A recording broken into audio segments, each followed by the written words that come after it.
Pledge allegiance to the flag of the United States of America and to the republic for which it stands, one nation, under God, indivisible, with liberty and justice for all. At this time, I'd like to thank our village president for the day, Mark. This is why I love small towns, because you can do this kind of stuff.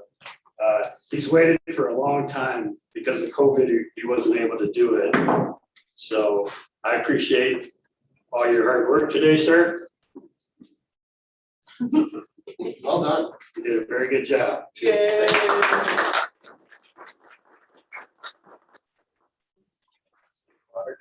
All right. Thanks, Levi. There you go, Lee. There you go. There you go.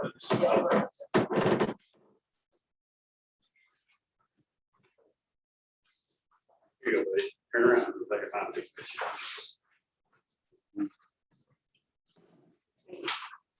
Sorry.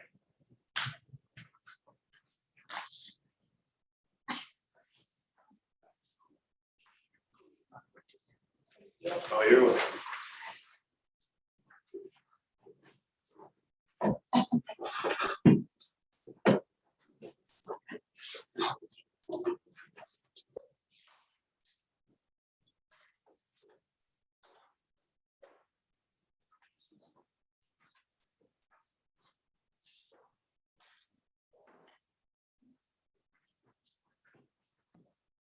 The first thing he did this morning, he took his name tag, he took mine off, put mine down. that was so funny to tell.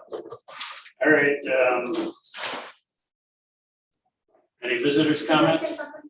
Go ahead. Okay, I'm just looking at the agenda items, and on the, let's see, I guess it would be item Melissa Bernard, the advance 121 Newspaper Street. Item 4 on the annual delinquent uncollectible write-offs. I was just hoping maybe get a little more clarification on why these need to be written off, because I mean, I looked at all those 25 names and I could come up with the location of about 20 of them, and 8 of them for sure. And 2 people I know that are getting water at different addresses, one in the village, one in Riga, just maybe under a husband's name or or something too. So I just wondered why, you know, what lengths they go to collect them or why they can't be collected. Well, we'll ask, Treasurer Hudson. Or, last Darwin. All right. We need approval of the minutes of the last meeting. We need a motion for that. I have a question. If I found an issue, or not an issue, if I found, Lisa, if I found an error in it, do I tell you prior to this, before the acceptance, correct? Before the acceptance, Okay, gotcha. acceptance, so then we need a motion and then A motion that I discuss it? second, and then I'll ask if there's any Okay, correct. correction. I'll make a motion that we approve the minutes from last meeting. Second. Moved and seconded to approve the minutes of last meeting, May 10th, 2021. Is there any questions, corrections? Yes, there is.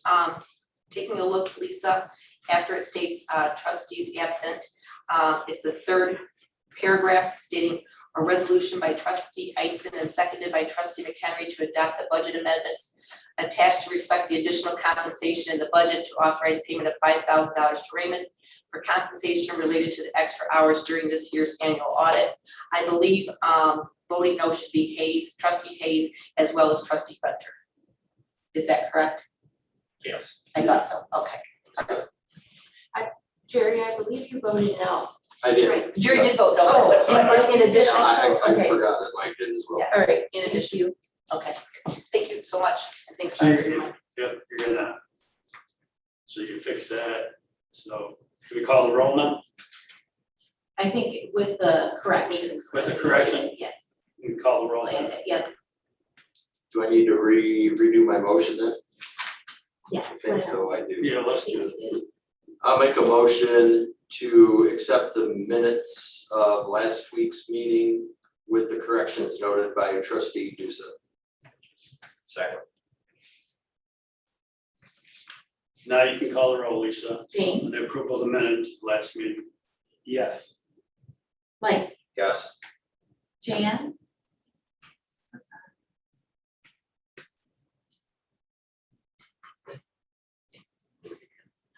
Barb, Yes.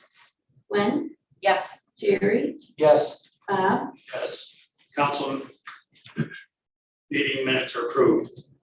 Discussion action item number 1, approval of village administrator candidates.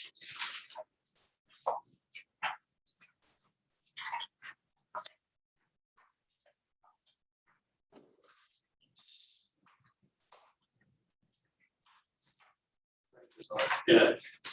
Frank, do you want to make any comments before we go? Sure, thank you. Yeah, we have 3 candidates remaining, candidate 1, 2, and 4 from the interviews that were done prior to this. I just want to share with you, I know you have a long meeting, but there's some important information I want to share with you. And that is, let the process finish out. We still have 3 strong candidates. I wanted to tell you that in recent searches, the city of Durand, a starting salary of $85,000. The person who received that job was a landscape architect. Alpena, a salary of $112,000. Person was a DDA director for another community. Bridgeport Township, salary of $95,000.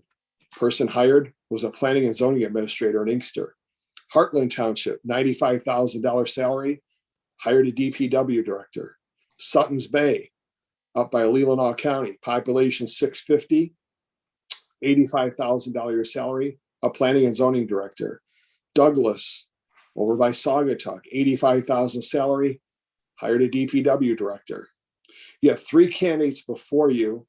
One is managing a Main Street program as a DDA director, has been a mayor of a large community. The second candidate before you has a 1.5 year internship in.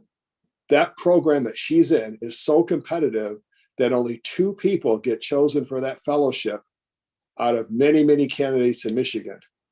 And I will share something else with you. Back in 1991, at the age of 25 years old, I was selected after a year's internship to be the manager in Cedar Springs, a town of 3,500. So I know the career path she's taking, and she'll do really well in this career. And the third, and she wants to move to Blissfield. And the third candidate is from Leelanau. If I would have told you, let's rewind the tape to the beginning, we're going to find someone at a salary of 70 to 75. We're going to find someone who's from Lenawee County, grew up here, stayed in the same job for 8 years, promoted twice in that position, manages 2 departments, and wants to live in Blissfield.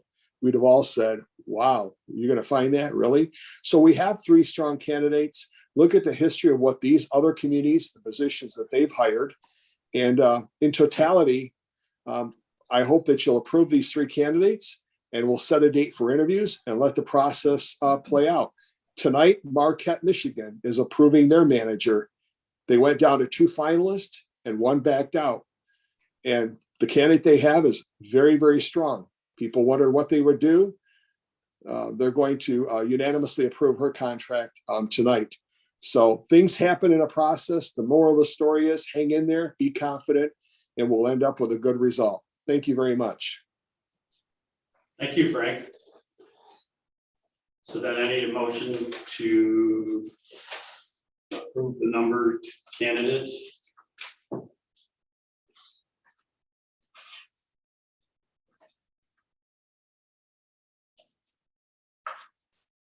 For clarification, are we saying it was candidate number 1, 3, and 4 were those numbers that Frank gave? 1, 2, and 4. 1, 2, and 4, thank you. So I would entertain a motion to that effect. So I'll make a motion to extend a second round interview to the 3 candidates numbered 1, 2, and 4 for a future date to be determined.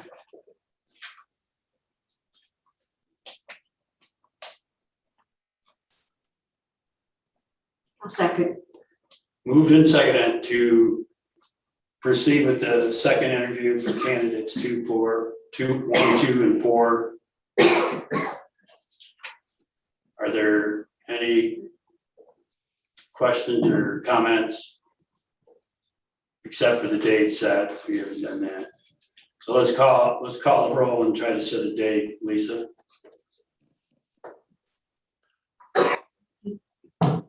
Barb? Yes. Jerry? Yes. Gwen? Yes. Mike? Yes. James? Yes. Bob? Yes, motion carried. This Thursday's work well for folks or not? We were thinking Depends on the time. Frank, in this second round, how much time are we extending to each applicant? Approximately 40 to 45 minutes. If you started at 3, you'd go 3, 3:45, and 4:30, be wrapped up by 5:15.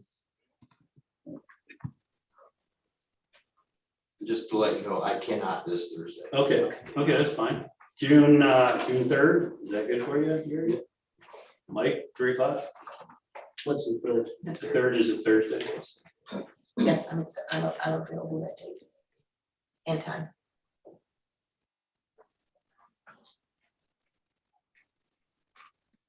That works for me, All right, unless there's a day later this week or. no, June 3rd's good. Okay. Everybody, that works good for everyone. At 3 So- o'clock again? 3 o'clock And here in Chambers, correct? in Chambers. So if you could notify the applicants, Frank, it's June 3rd. Here, they'll be on Zoom, I assume, and it'll be at 3 o'clock. I will notify them 3, 3:45, and 4:30. Do we want to do them Zoom or do we want to do them live? Well, the challenge would be is that one of the candidates is in Wyoming. Pay a flyer over here. No, I mean, I don't want to. Does she plan to come to Lenawee County to see her family soon? I don't know. I'm not sure. Well, I know that I received an email from her over the weekend of just how excited she really is about this opportunity. if the candidate from Wyoming were to come into town and we were able to meet the candidates in person, I would certainly advocate for that. Yeah. But not on our dime to get her here. But if she plans to make a home visit, Frank, that would be delightful. Yeah, I don't think that'll be happening by next Thursday. I would encourage you to do these by Zoom and then figure out whether you think you need an in-person, how comfortable you are. Okay. Oh, that's fair. Go ahead. I have 2 questions on this. So why are you calling them by number? We've already identified them in the first meeting. And then what happened to candidates 3 and 5? How are they on? Why are they on? Do you understand her? Can you take this on? Please. So I'm just saying, before you identify these candidates 1, 2, and 4 by name in the last meeting, so why are we going back to the numbers? And it goes who they are and why, what happened to candidate 3 and 5? Why aren't they being discussed? Candidate, Go ahead, Frank. yeah, candidate 3 and 5 have withdrawn from the process. The finalists are Jason Smith, Catherine Beamer, and Danielle Gross. Okay, so you're saying 3 and 5 eliminated themselves? Yes. Yeah, Okay, well- that's fun for clarification. Thank you. Yeah, it was actually by rank. It was 3 and 4 that withdrew, and then we moved. Well, 4 withdrew, and then we moved 5 to number 4, and then 3 withdrew. So suffice to say, those are the 3 candidates instead of getting it more confused. Okay, so wait, so James, Catherine, and Danielle. Danielle, yeah, okay, okay. It's Jason. It's Jason. Jason, I'm sorry, I wrote Jason, but I don't think I was looking at James. I apologize. We'll stop there. I believe the number system was to just identify them in no particular order. Right.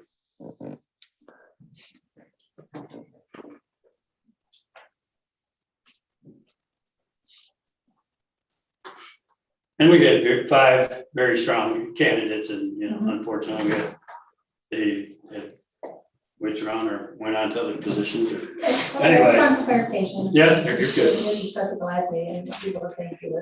Yeah. Yeah. All right. So go ahead and let them know, Frank, and I appreciate your help. I will. I'm here till the very end until the community and the village council are satisfied with the process. So we'll get through this all together. Thank you very much. The action item number 2 is condemnation process for 132 South Monroe, scheduling public hearings.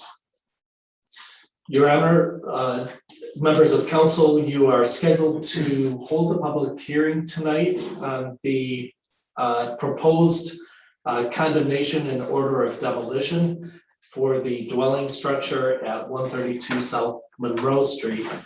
The property owner, Mr. Hargrove, is in the audience tonight. What I would recommend that you do is allow Mr. Hargrove an opportunity to address you before you open it for the public hearing. I believe he has some additional information that he wants to present tonight. Mr. Hargrove, I apologize, but when I tried to open your attachment, it gave me an error message. It wouldn't allow me to open it, so I could not get copies of it. But I would recommend that you allow him to address you first with his information and then open it for a public hearing before you take further action. Okay. Starting up here or? Right. You state your name and your address. My name is Elliot Hargrove. I live at 37561 Baywood Drive in Farmington Hills, Michigan. I'll just get to the particular, like the specific issue of the property. I got a letter that had 14 items that needed to be addressed. I submitted a plan that had 3 stages and would take 14 months to complete. 7 of those stages I plan on completing within the first 5 months, and they all relate to the exterior of the home. So after 5 months, the home should look a lot like every other house on the block. This includes the roof, the windows, of course, there'll be a dumpster outside to throw away all the debris in there. And then the second stage is just addressing internal items. And then the last one would be appliances, fixtures, things of that nature. I've had the property inspected by an independent licensed building inspector, and he said the foundation is fine. and the framing of the building is okay. It's not gonna collapse or anything like that. It just needs work. I might have started this a little sooner, but you know, last year was a little hectic. And now we're at a point where either I'm gonna do something or not. I think the best course of action would be to give me the first stage. I know you guys don't have this report, but give me the first stage. And have the building inspector come out in 60 days, take a look, make sure everything is as I said it would be, and then we'll just continue through the process. I have the funds to do so. There's nothing stopping me. I have a couple of quotes from roofers, you know, different contractors. I don't think there will be anything that will hold this process up. I toured it with the local inspector, and he seems to be in agreement with me that the property can be saved. It just needs repair. So that's pretty much all I have. Any questions, I'm able to answer them. When did you submit this plan and who did you submit it to? I submitted it to Mr. Darwin McClary. Sorry, I don't have my contacts aren't working so great today, and he couldn't open the file. So unfortunately, you know, that's how that worked out. But I have a copy of the plan here, and it's pretty straightforward. I don't think it'll be a problem after 5 months with the members of the community. Why the length of time? I understand with COVID going on and things like that, but today's the meeting and today's the date that you sent the material. Can you explain a little bit more about the process? Why it took so long regardless of COVID? I was trying to stay away from that, but I was a little disappointed in the process in which I acquired the property. But it just came to a point where I had to make a decision on whether I should move forward, tear it down, or do whatever. So after I kind of got over that initial feeling, I thought, you know, the smartest thing to do is just get the property inspected and understand what's the condition of the property, and that's what I did. Because you purchased the property, is it correct, in September the 5th of 2019? At a tax sale, yes. Okay. What about the grass and the mowing and things of that nature? Why was that not attended to? Well, the grass was cut by you guys. I paid like $250 to do it. And I came out here to do it myself, but believe it or not, I have hernia, so it's hard for me to get the lawnmower off the truck. But at this point, the grass is low enough where I think we'll be able to handle it. I even mentioned to Inspector Todd that I would pay a local landscaper to come and cut the grass every 2 weeks. So I don't think that'll be a problem going forward either. What are your thoughts? What are your thoughts, Mr. Roach? I walked through it with Mr. Hargrove on Friday. Repairable. As we looked through it, I found that there's small areas that are bad, real bad, but repairable. He seems to have a good plan. He came into it with a plan and told me what his plan was. Have you seen the plan? We spoke of it, and I'm not sure if what he has written is the same as what we talked, but we basically what he told you, we've talked about on Friday. I pointed out some things to him that I'm gonna need to see done. We talked a little bit about the electrical, mechanical, plumbing, things that would need to be taken care of. He understood that.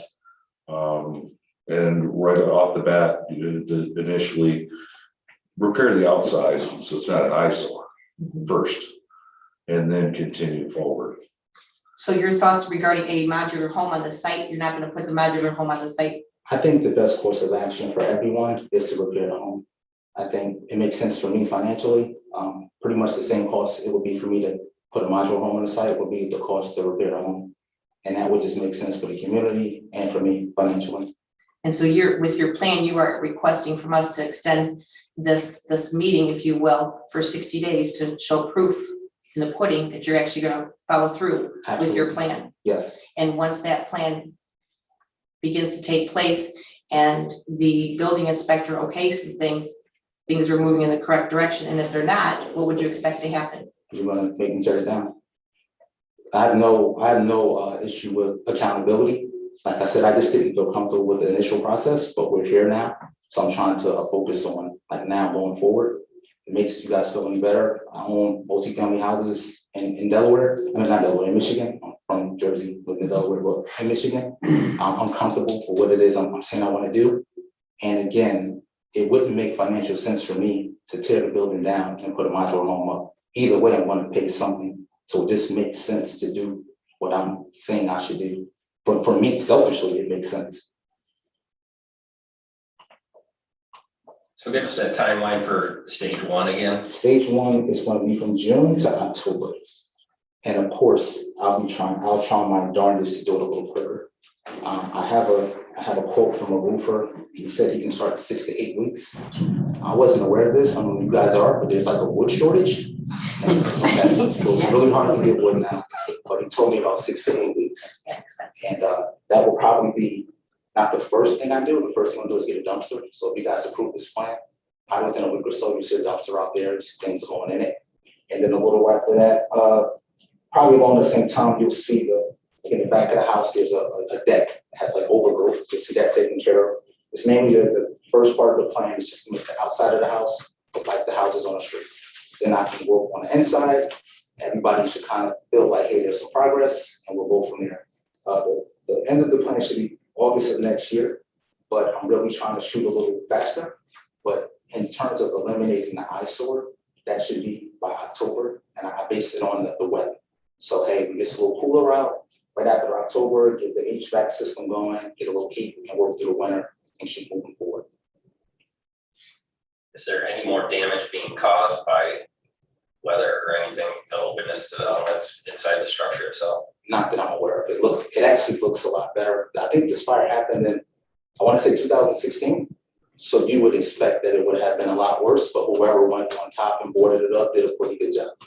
But the building inspector can speak better than me. It's surprisingly, for being open for 5 years, has not rotted. And just, I'm sorry. I would say, the only thing I would say that we really can't tell, the second story floor, all the ceiling and insulation all fell to the floor. So it's all sitting there from below. It doesn't appear to be damaged at all. But with that all holding moisture for the last 5 years, there's possibility, there's maybe something to the subfloor itself. But the joists and everything were in okay shape. Yeah, just one more thing I want to add. If you guys think about this, right? A nice looking house there is the best thing. So let's say I start this process and I put in $15,000. Well, who loses if I don't finish? Just me. You guys don't lose anything. I still have to knock it down. So I don't think that this is an issue where I'm taking on risk here, and I wouldn't do it if I didn't feel confident I can get this done. I guess my concern is, and maybe you can explain this a little bit, is why we haven't seen the plan that you were proposing until we scheduled the public hearing.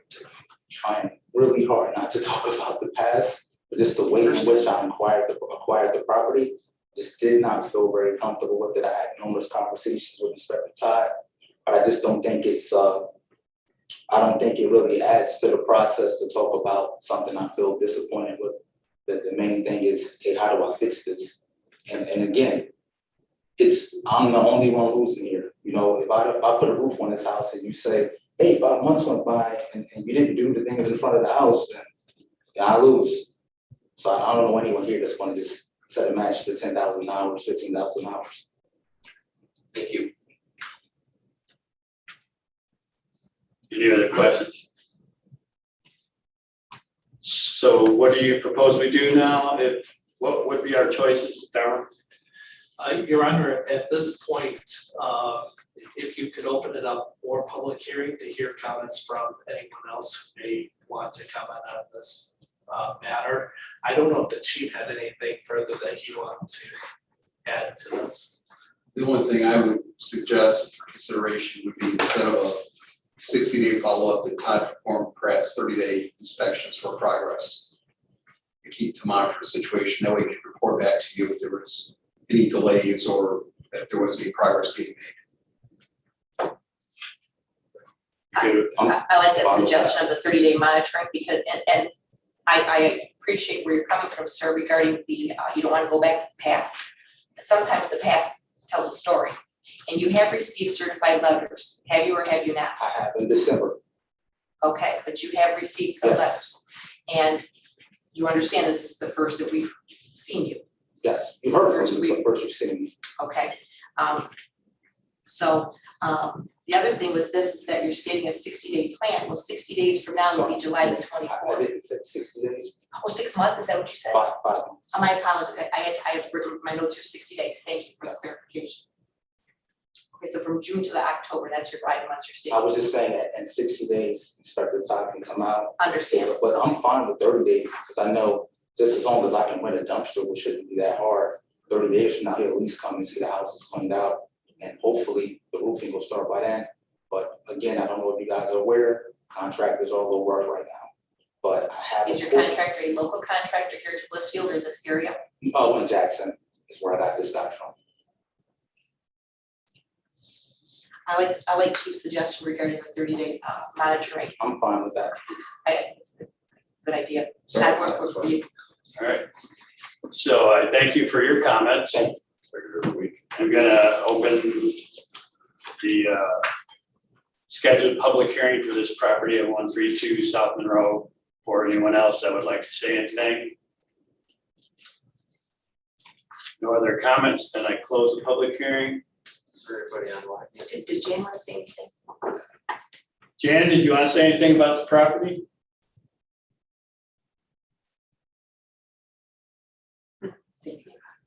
Jan, did you want to say anything about the property?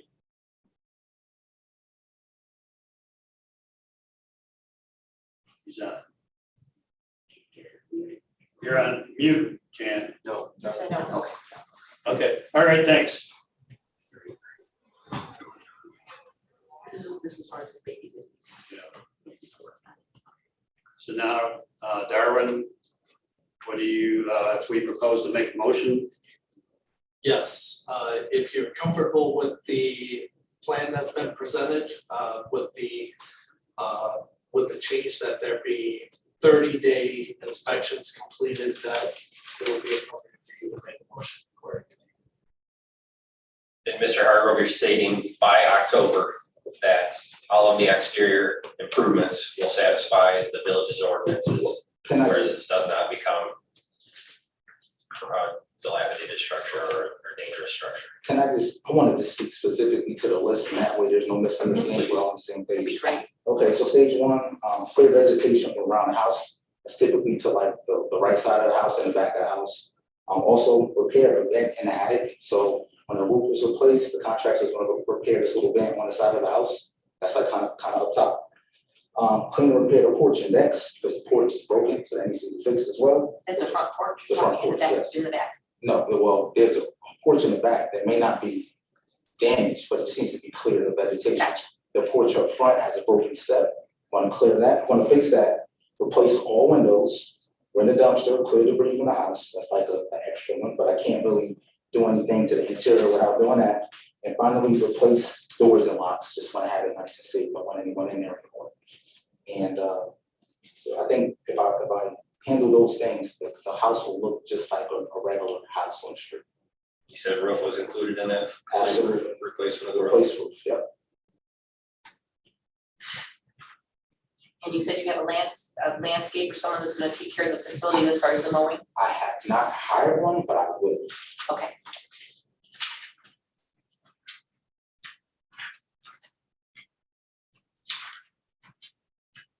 And I just have a question. In this 30-day check-in, that doesn't mean I have to have all these things done. That means it has to private. I don't want to do this something, I'm sitting here 30 days from now looking like an idiot. So I just want to make sure, just want to see progress in 30 days. Our inspector will definitely be out there to inspect, and he'll definitely. I'm assuming you're gonna leave it up to my judgment whether or not he's making progress. Exactly, exactly. We trust our inspector and he's very good, so we'll bring it back to council if it's not. Okay.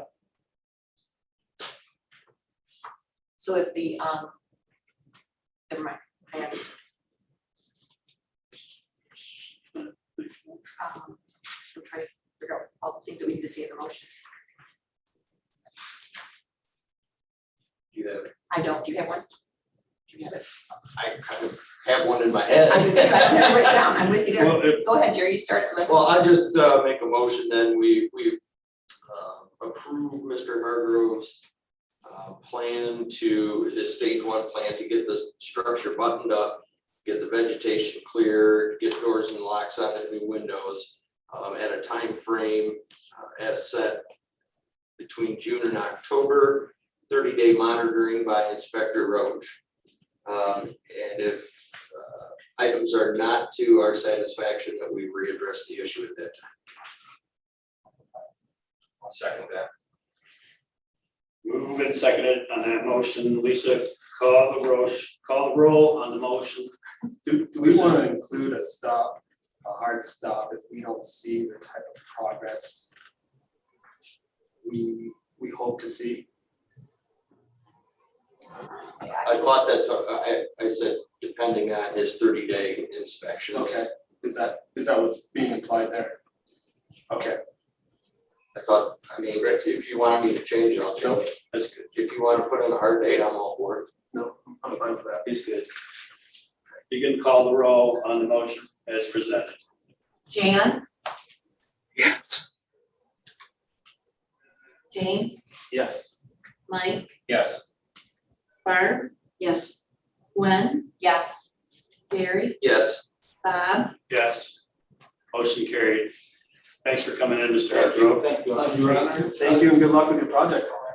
Your Honor, could we request that Mr. Hargrove submit a PDF copy of your plan to the village clerk so that she's got it for the record? Okay, I'll have that to you tonight. And probably within this first 30 days permits for what you're gonna get started on. Okay. Okay. Thank you, sir. Thank you. Thank you for your attempts. That is Appreciate it. Bob. Thank you. Yeah, you're good. Thank you. Thank you. Great. Action item number 3 would be the River Raisin Festival Beer Tent Carnival. Your Honor, the River Raisin Festival Committee is requesting that council approve its request for a permit to set up a beverage or beer tent in Clara Bachmeyer Park and a carnival worker camp in Ellis Park as part of the River Raisin Festival event. You've been provided with a copy of the letters of requests from the River Raisin Festival Committee. The committee is proposing to locate the beverage tent in the same area as has been utilized in previous years. Additional security fencing and the tent wall to shield view of the beverage tent from the park playground are being proposed for this year. And I provided you with a copy of the schematic from last year's submittal to give you an idea of the layout of the beverage tent area. And we will need an updated schematic that shows the additional fencing and some other information. The committee is again proposing to move the carnival worker camp from the DPW site on US 223 and North Lane Street to the rear portion of Ellis Park, close to the old pool facility. And if council is supportive of these requests, you've been provided with the recommended motions.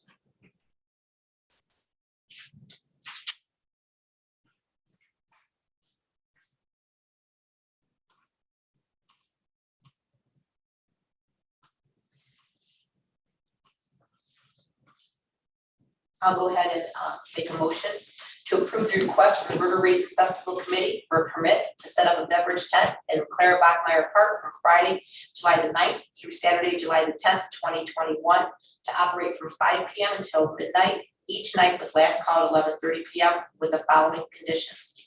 The festival committee shall maintain at its cost liability, property and host liquor liability or other appropriate liquor liability insurance as determined acceptable by the village attorney for the festival event and limits acceptable to the village. Name the village as an additional insured under the policies and execute a hold harmless agreement acceptable to the village attorney that clearly indicates that the festival committee will hold the village harmless from any and all claims of injury or damage resulting from the festival activities. And number 2, the festival committee shall submit to the chief of police, fire chief, and DPW supervisor a revised schematic showing the location, dimensions, and other pertinent information relating to the secure entrance and exit to the beverage area, tents, security fencing, tent wall screening from adjacent playground, open patio area, and double security fencing and distance between the fences. I'll second that. Moved and seconded with that motion that trustee Dusa stated, so you can call the roll on that motion as presented. Jerry, Yes. Gwen, Yes. James, Yes. Barb, Yes. Mike, Yes. Jan, Yes. Bob, Yes, motion carried. There's another motion there. I'll go ahead and make a motion to approve the request from the River Raisin Festival Committee to set up the festival carnival worker camp in the parking lot adjacent to the old pool facility in Ellis Park, with the understanding that the River Raisin Festival Committee and the carnival owners are primarily responsible for monitoring the activities within the camp at all times. a second. It's been moved and seconded on that motion. Can you call the roll on that I motion? have a question too. Okay, hold on, sorry, I didn't. Go ahead, question. I was just gonna ask Chief, is that normally something you monitor on the north side of the river, or have they been responsible for that in years past? In years past, we've had issues. So that was gonna lead into my second question. When we had the festival 2 years ago, because we didn't have it last year, we started off a little bumpy, and I had a meeting fairly quickly with their manager, and we reached understanding very quickly, and things ironed out very smoothly after that. So they can get a little rowdy, but once we set a tone with them, usually we don't have no problems. I remember that, we've talked about that before. So my second question was gonna be your thoughts on moving it. I think that's where they were at 2 years ago. Was it? Yeah, and it's probably a little bit better than over by DPW for some of the problems we had in the past. Thank you. My questions kind of relate to that as well. When they were located at the DPW complex, we had issues with them tying into the electric, tying into the water, that sort of thing. I just want to make sure that. Yeah, and every time they tied in electrical, they would kept blowing the circuit breaker. Right, so we need to Took follow out the took out same the fuel stipulations. pumps, so the officers on nights couldn't get fuel because they didn't have access to the breaker box, so. I would just like that to be added as well, that they don't tie into the water or the sewer over there, or water or electric over there, that's up to them. Adding it into the motion. Yep. Just add it on to that.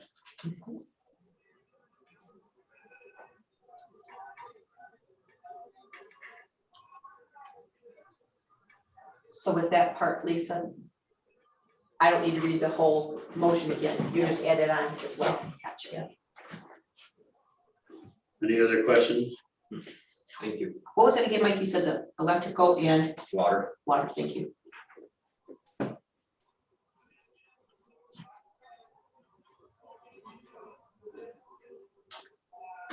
Yeah, go ahead. Mike, Yes. James, Yes. Jerry, Yes. Gwen, Yes. Barb, yes, Jan, Yes. Bob, Yes, motion carried. Next action item is annual delinquent uncollectible write-offs. Your Honor, at this time, I would like to turn this item over to Village Treasurer Hudson for further explanation. Would there be a way, Lisa, that when that speaker is speaking, we could see their face only versus everybody's on the Zoom I screen, can, please? I can pin it on their shirt. Okay, thank you.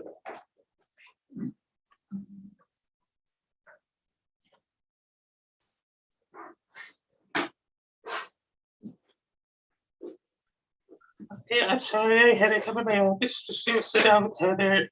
My closed caption is not working. Okay, so every year we have to perform delinquent write-ups on these holiday bills that are uncollectible. The list that I have provided for you is bills that are over 5 years old. The number is a lot smaller this year than it was the year before and the in 2019 because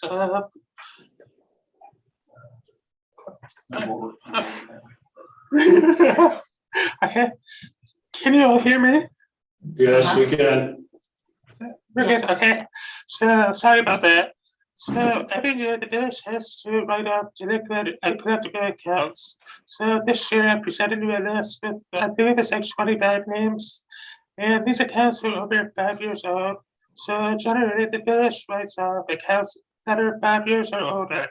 So as you will know, notice that $3,899.73 of it is what's being written off. This is a significant decrease from last year.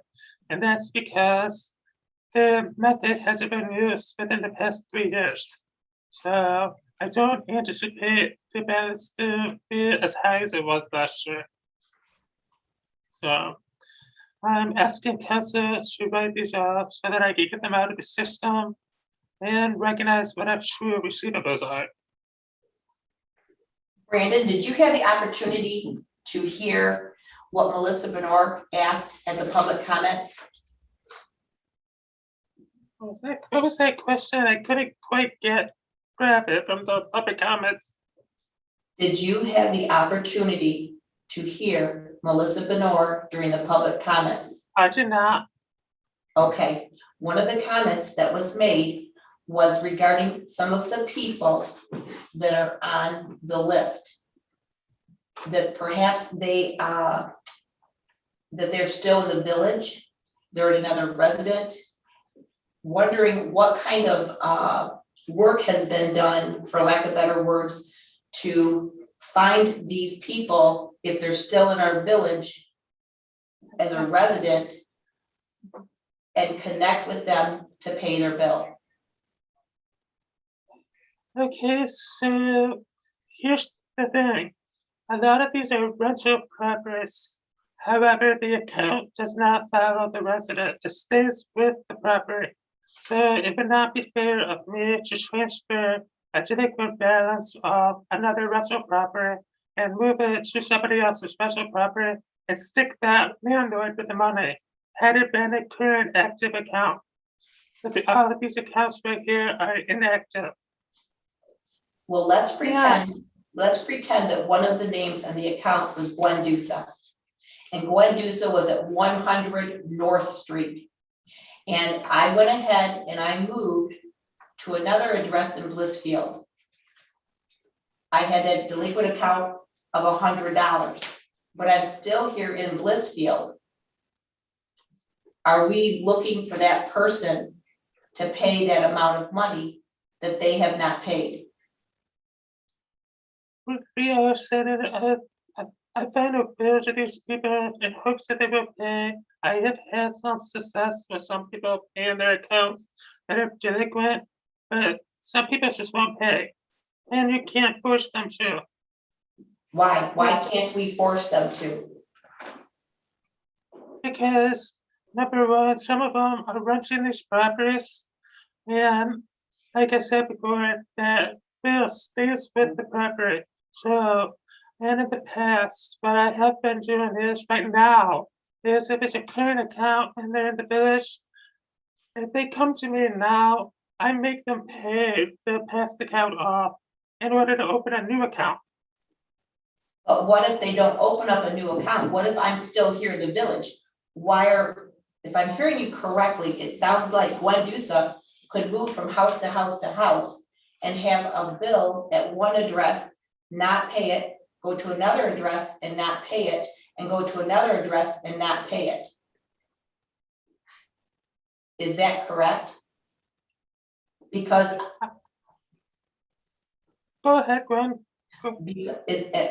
am I not responsible for paying the bill because I've moved residences? That's how some people take it, that they don't have to pay the bill because they think that their landlord is gonna pay it. And realistically, it does fall on the landlord unless they provide an affidavit. And that comes per a village law, a state law? That would be state law. that we can't follow them to get those monies paid. We can't follow them to a certain degree. Like I was saying, if some of these people, let's say somebody on that list right now, were to come to me last month, wanted to open a water sewer account, I would say no. You have to pay this balance off first, and then I will open it. And if they don't want to pay it, then they're not going to get water or sewer. So, but it has to stay with the property. Unfortunately, I can't transfer it from one property to another. And Darwin, you can, that is accurate as far as you know as well? As far as I know, yes. Wow. Although, one of the suggestions that I have made to Treasurer Hudson is that we attempt to locate these account holders, and we try to go after them from a credit collection standpoint, which we have not been doing in the past. That will hopefully be a disincentive to a lot of people to not pay their bills if they know that the village is serious about going through collection efforts and possibly negatively impacting their credit. So I'm hearing you say, Darwin, that Brandon is accurate, that, again, Gwen used to live at this property for $100. I can move to another property and have this outstanding bill, and technically, right, as of right now, it doesn't, I'm not responsible for it. Thinking that the land, the owner of the property, the apartment rental for owner, is gonna pay it, because I'm not responsible for it. That is correct. If the landlord has filed the affidavits with us, that indicates that they have a lease agreement that makes the tenant responsible for the water and sewer bills. We cannot place it as a lien against the property. We can only try to collect from the tenant, but short of our options for collecting from the tenant is very limited, which is why I suggested we try to go at it from a credit collection standpoint. And there's nothing in state law that forbids us from doing that? There's nothing in state law that I'm aware of. Now, I'm not an attorney, so Right. I would have to ask the village attorney about that, but I am not aware of anything in state law that prohibits us from going through the credit collection process. Other And I'm utilities, aware of other communities that have done that. yeah, and other utilities do it, why would we be any different? Exactly. Do we require a deposit prior to opening an account? For rentals, we do Yes. $230, just on rentals. Our current ordinance exempts Coach Leg Estates from paying those deposits that everyone else gets. So piggybacking off of Gwen's questions, this list of 25, they should not be able to open up a new account, correct? Because we have them documented as delinquent. They should not have a current new account at another address in the village. They should not. I'm not aware that our ordinances currently prohibit that. Well, I think that's something we should change. Yeah, absolutely. Here again, going back to that thing we've been talking about for months now is relooking at the ordinances and getting them up to date.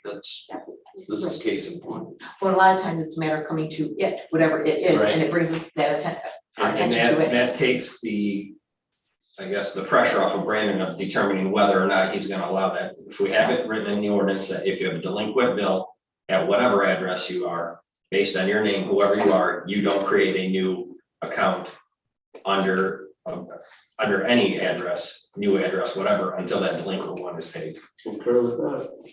However, here's my next question, and maybe, so I am married, and my significant other puts the water in his name versus my name, so the household can still get water because it's under someone else's name.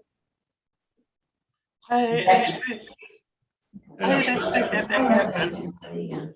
Can I make another? where somebody, the wife had, the account in her name and another rental property. And had an outstanding balance, her landlord wanted her to pay it.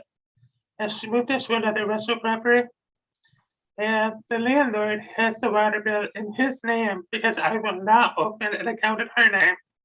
However, the landlord got fed up with the balance getting so high. He made her come in to pay it and put it in her name, but I said no. So what happened was she put it in her husband's name. And I pushed they could stop that. Because it's Probably in good to somebody one- else's get name. one out rather than more than one out, so it's still a better. Better than where we solution. are. Did you have some? Well, I was just gonna say, I talked to a neighboring community that has water bills. Now, maybe their ordinance is written differently, maybe they need to update theirs, but apparently every year in February, they go through their delinquent accounts for the year and say, if they're delinquent, we're putting them on your tax bill. And then you have until May 1st to pay them, and if they aren't paid by May 1st, they put them on the tax bill. So they have very low outstanding Do balances. they have high ownership, low renters? You know, anymore, I'm not sure. I don't think it's probably any different. They might even have more, right, you know, I'm not sure. Ask Brandon to speak about that because he does do that. We do. I could talk to Brandon about it if tomorrow or Wednesday, if he'd like me to come in and chat. We Brandon do does that. that. He does do that. We do that. Brandon, can you talk, Wait a second, but Lisa, go ahead and ask him. Brandon, can you talk about putting the balance on tax bills? Because I do believe you do that at some times. The closed captioning didn't work, so I'm gonna repeat your question. Okay, thank you. So she asked about how you put it on the tax bill and how that works. Yes, so this year I was gonna bring it up at the next council meeting. I am working on it right now. And if I remember correctly, the numbers started out at 20-some thousand. But I have to go through every account one by one to see if there is an affidavit filed where they're not gonna be responsible. So I have to go through the files and pull those accounts out.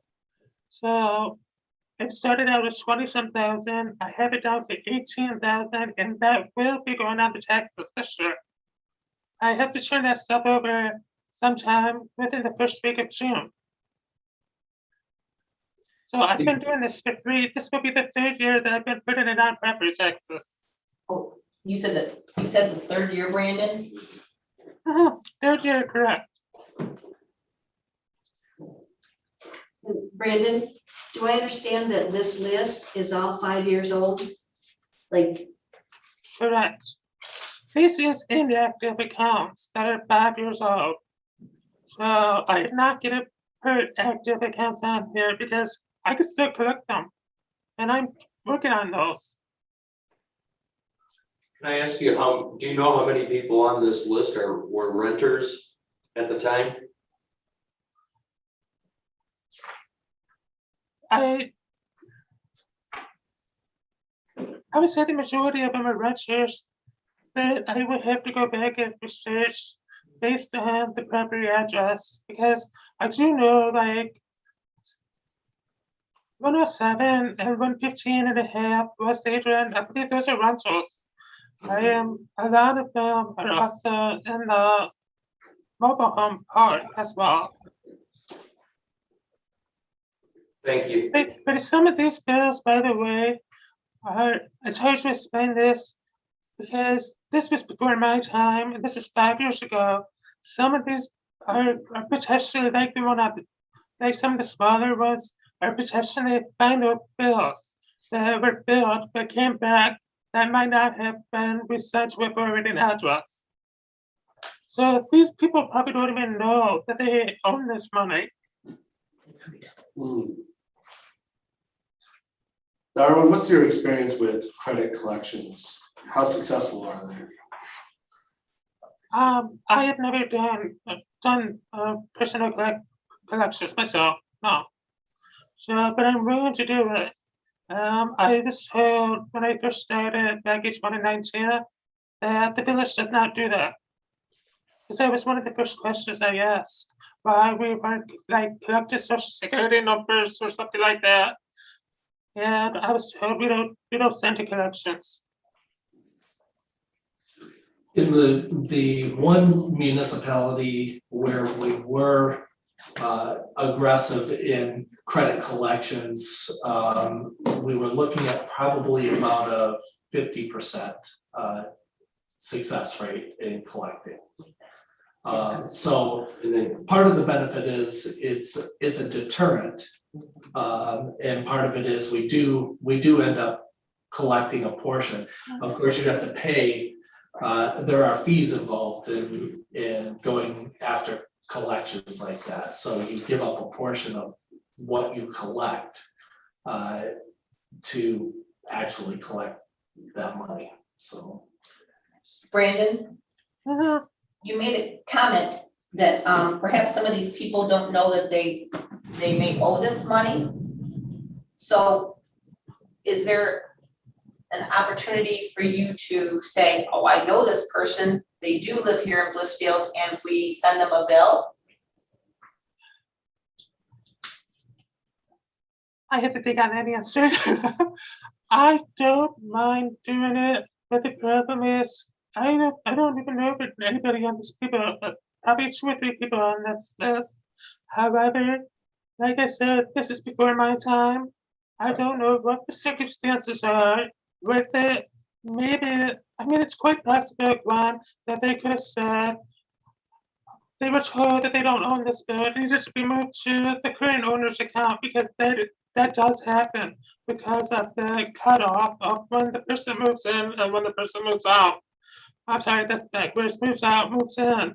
So sometimes the final read dates are inaccurate as far as the seller just giving us a date that they closed on the house, but they end up staying there for another month. So they give us the wrong read date, not intentionally. So, and then they don't get that bill because they move someplace else. And then it gets forwarded back to us. I will say that since I've started here, any bill that I get back that still has a balance on it, if it has a forwarding address on it from the post office, I send it out to that forwarding address. And I probably already know 2 people on this list. Well, have you reached out to those 2 people?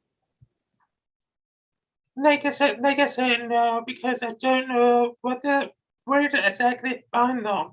I know them personally, but I don't know where to find them. I mean, they don't live in the village limits right now, but I know them. I'm not friends with them on social media or anything. I just know of them. Like, I went to school with one of them. But last I heard, she lives in North Carolina. Darwin, are there any resources that we could tap into where we could work to find these people? Yes. You know of? Chief?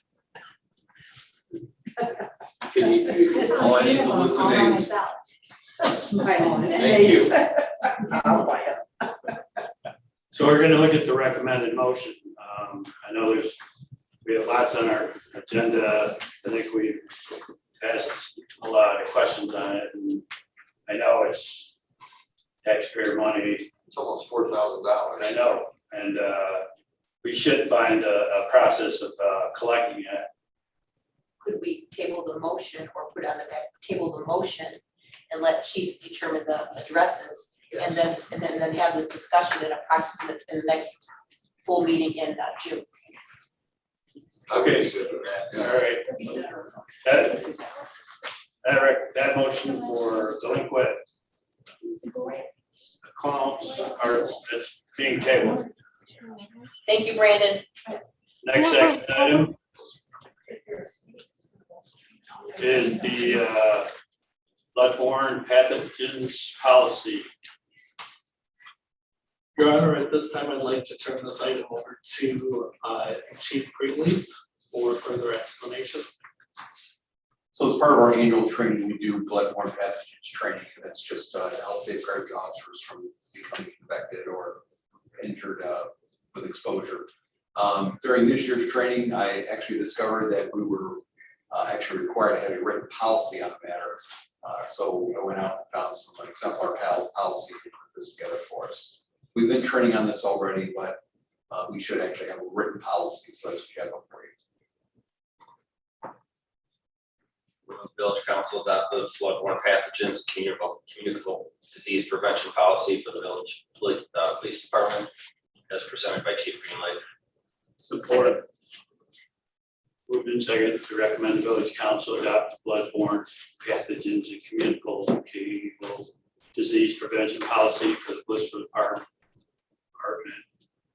Blissfield Police Department as presented by Chief Greenleaf. Any other questions?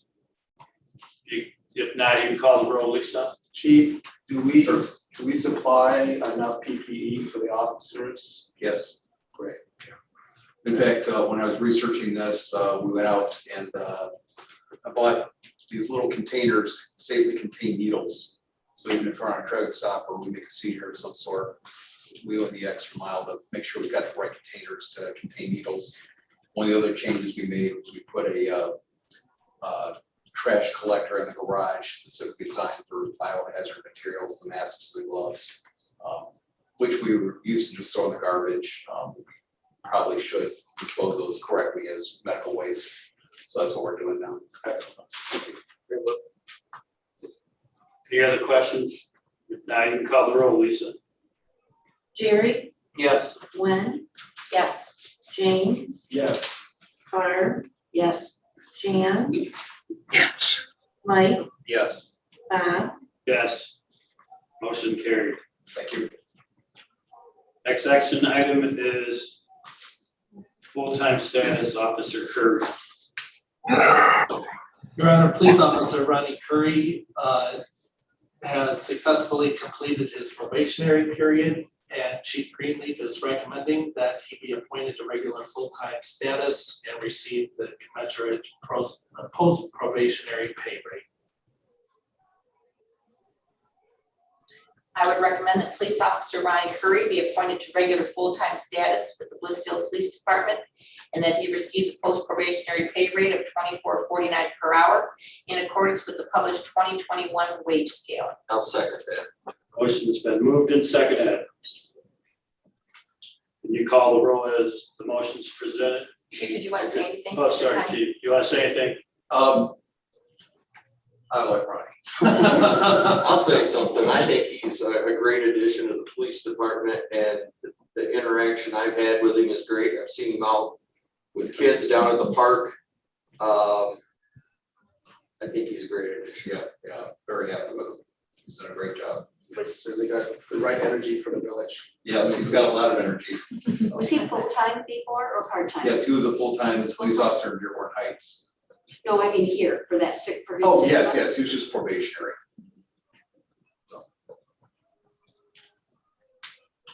You can call the roll, Lisa. Mike, Yes. James, Yes. Gwen, Yes. Jan.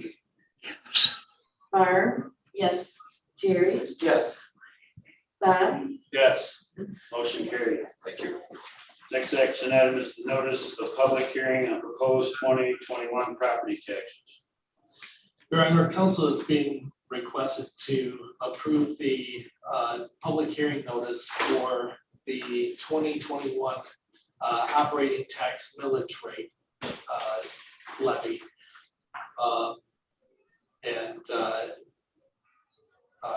Village Treasurer Hudson can answer any questions you may have regarding this matter.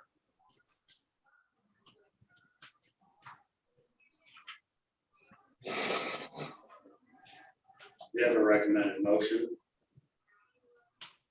I'll make a motion to approve the public notice to be advertised and set the public hearing regarding the proposed 2021 property tax millage rates for June 14th, 2021. Jay, can I actually cut you off right now?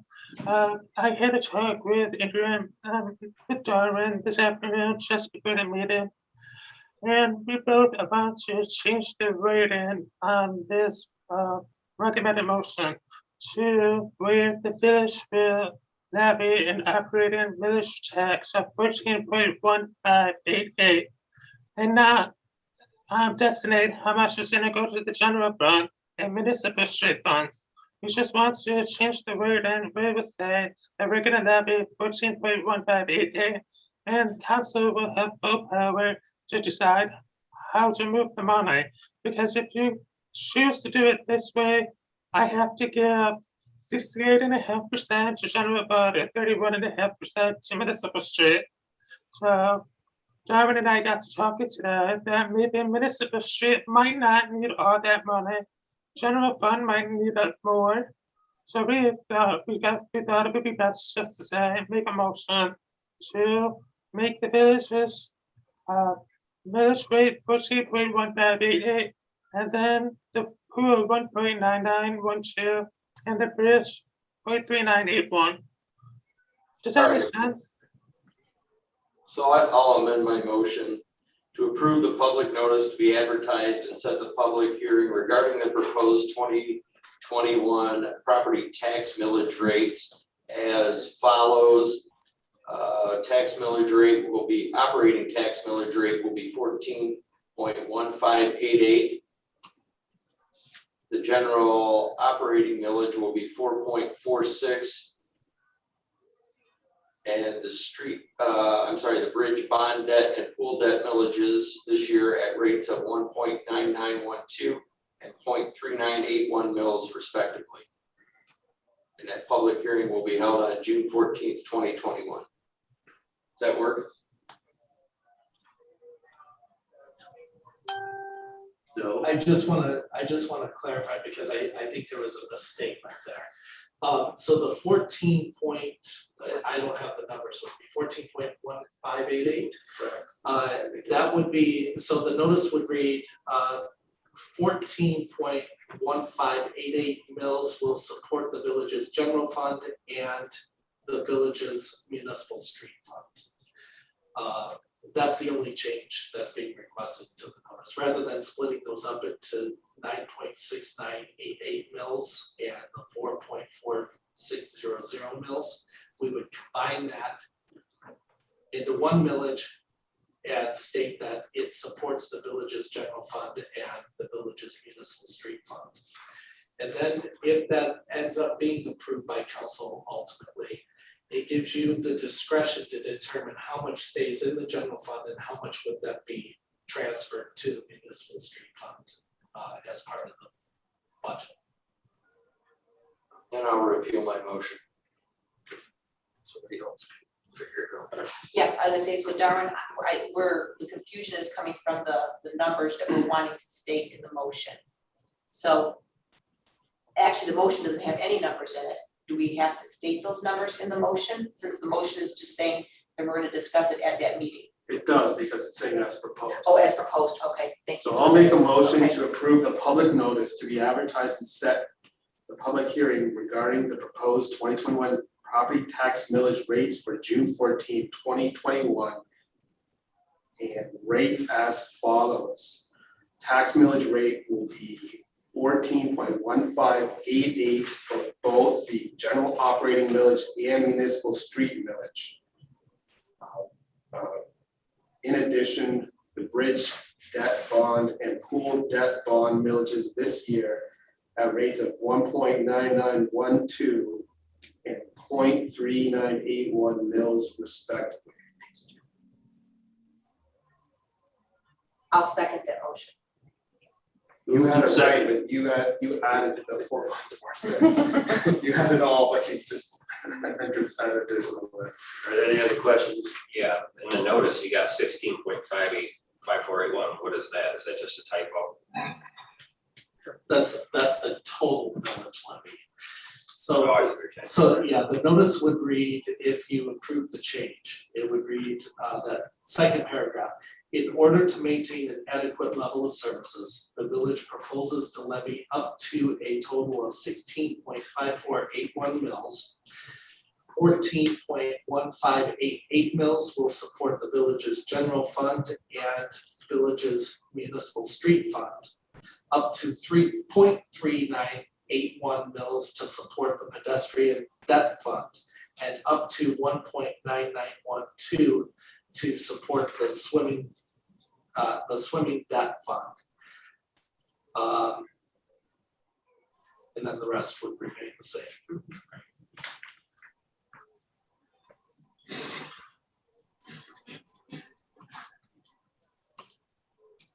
are you all set then? I'm all set. If you Okay. guys are ready. Call the roll as motion presented.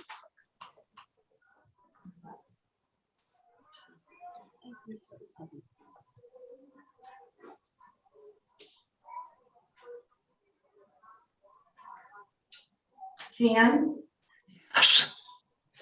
Mike? Yes. Barb? Yes. James? Yes. Gwen? Yes. Jerry? Yes. Bob? Yes, motion carried. Next action item is hire additional lifeguard. Your Honor, I can't. She's there. I'd like to turn this item over to Director Marks for further explanation.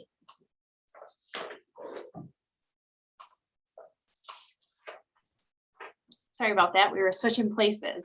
So I had the opportunity to interview Owen Smith, who also was a lifeguard last year, and would like to ask for him to be able to to be brought on board for this year as well. I'll make a motion to approve Owen Smith as a lifeguard for the 2021 season with the completion of proper paperwork, background check, and pre-employment physical. Second. Moved in second, Ted, to recommend a motion to approve Owen Smith as lifeguard for the 2021 season with the completion of proper paperwork, background check, and pre-employment physical. Any questions? How many lifeguards does that bring us to, Heather?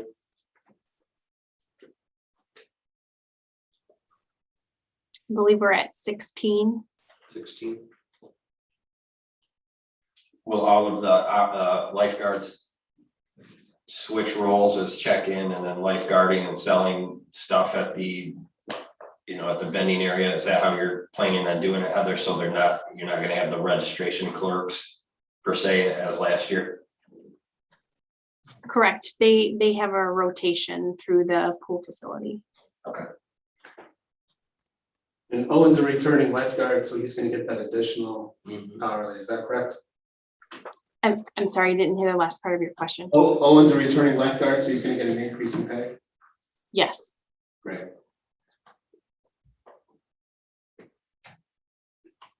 You can call the roll now, Lisa. Gwen? Yes. Barb? Yes. Jan? Jerry? Yes. James? Yes. Mike? Yes. Bob? Yes, motion carried. Thank you. Next action item is approval for services McKenna.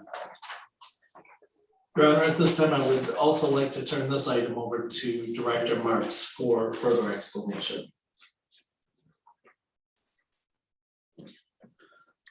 So part of the RRC or redevelopment ready community process requires an update to our comprehensive plan as well as an economic development strategy and a public community participation plan. These are viewed as key pieces in moving on with the RRC process. I went ahead and reached out to McKenna to find out, to get a scope of services to assist our community in updating all of these plans. So I did include that as an attachment. With doing this, because it is part of the MEDC and they offer technical assistance funds to complete some of these plans and processes in order to move forward with RRC. So we have been given, they are considering on giving Blissfield approximately $29,000 of the expenses that are listed from McKenna to help us pay for these plans for our community. The DDA board at our last board meeting did approve up to $6,000 to help with the matching funds that are needed. And the remaining 4,000, Heather? That would, I'm hoping that those funds would come from the general fund reserves. And to double check, I'm understanding this, when we talk about update to our comprehensive plan, you're talking about the Village of Blissfield's comprehensive plan. They would be assisting us in that manner, correct? As well as our economic development strategy, which are obviously things we were hoping to do as well. Yes. Understand.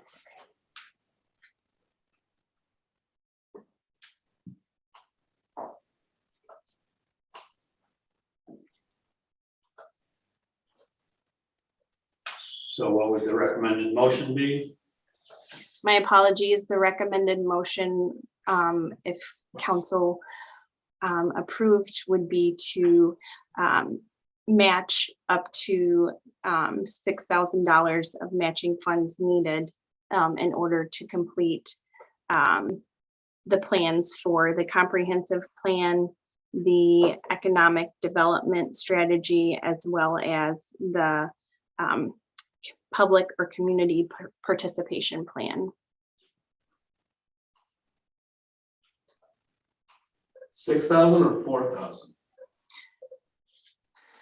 And so they are, the MEDC is, it's a matching process. So right now they have not decided exactly how much. They've just given me a rough estimate of around 29,000. So I would recommend up to the 6,000 just to make sure that we are covered with the process.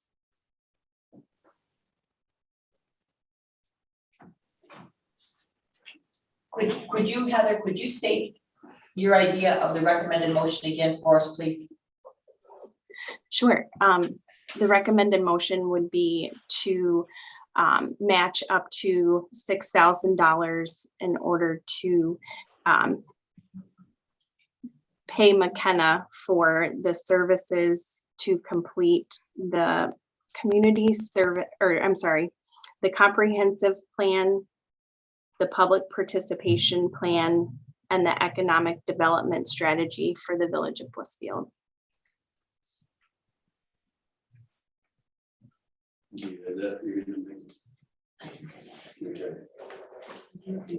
ahead, Barbara, if you have it. I make a motion to match up to $6,000 in order to pay McKenna for services to complete the comprehensive plan and economic development strategy and a public/community participation plan for the Village of Blissfield. I would second that. It's moved and seconded on that motion. Any other questions? Obviously, the role of the planning commission has been to update the comprehensive plan in the past, so I would think that Heather, you would be reaching out to them regarding the meeting next month, or as soon as McKenna gets started on this, because we need to take into consideration the planning commission's overall development and working with McKenna to make this happen.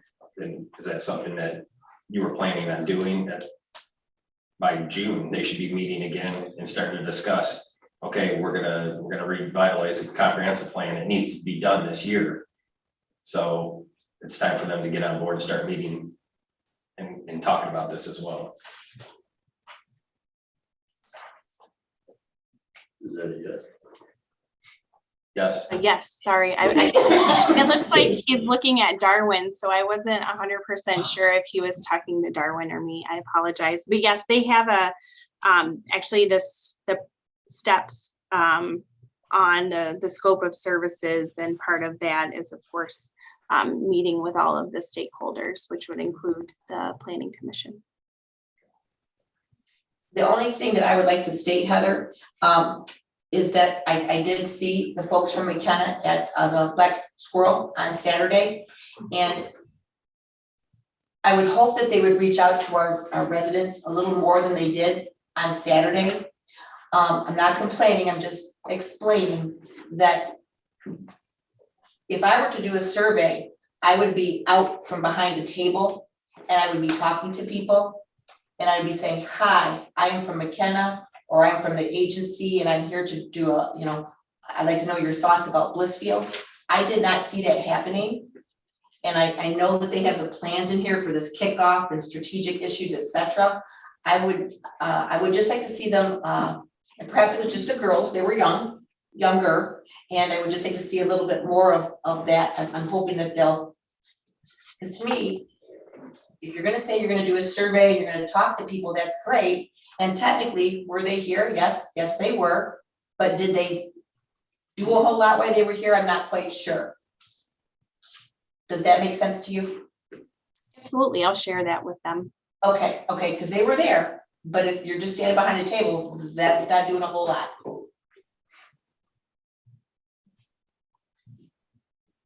Thank you. Did we call the roll, Lisa? No, we did not. Okay, I forgot. All right, you can call the roll. James, Yes. Jerry, Yes. Barb, Yes. Jan,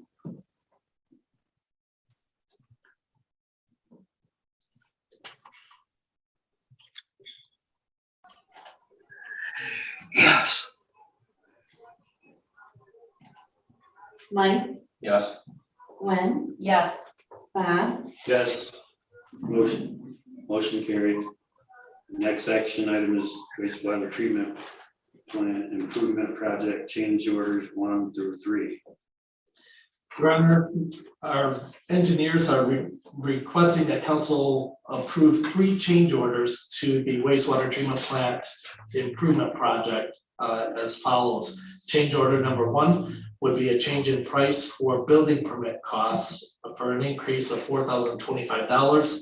Change order number 2 would be for the replacement of 2 weir gates for an increase of $79,144.86. And change order number 3 would be for the addition of the RAS WAS pump loop controller for an increase of $13,859.80. I provided you with a copy of the memorandum explaining these change orders. And I believe Engineer Plummer and Supervisor Shields are in the meeting to answer any questions you may have regarding these change orders. My question is just how does it affect our overall percentage for, our overhead costs or overall costs? We obviously set, a specific amount aside for contingencies. I'm just wondering how much that affects it. The contingency amount, I don't have that percentage with me. The contract, current contract amount is 7.2 million.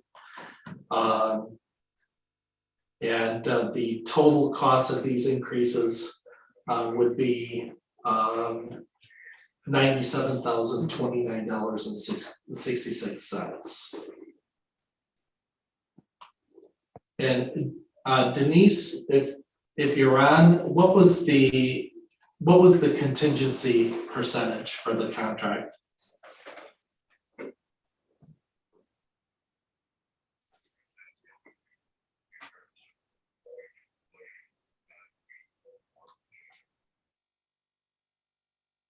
Is she on, Laura, Lisa? not that I can see. Okay.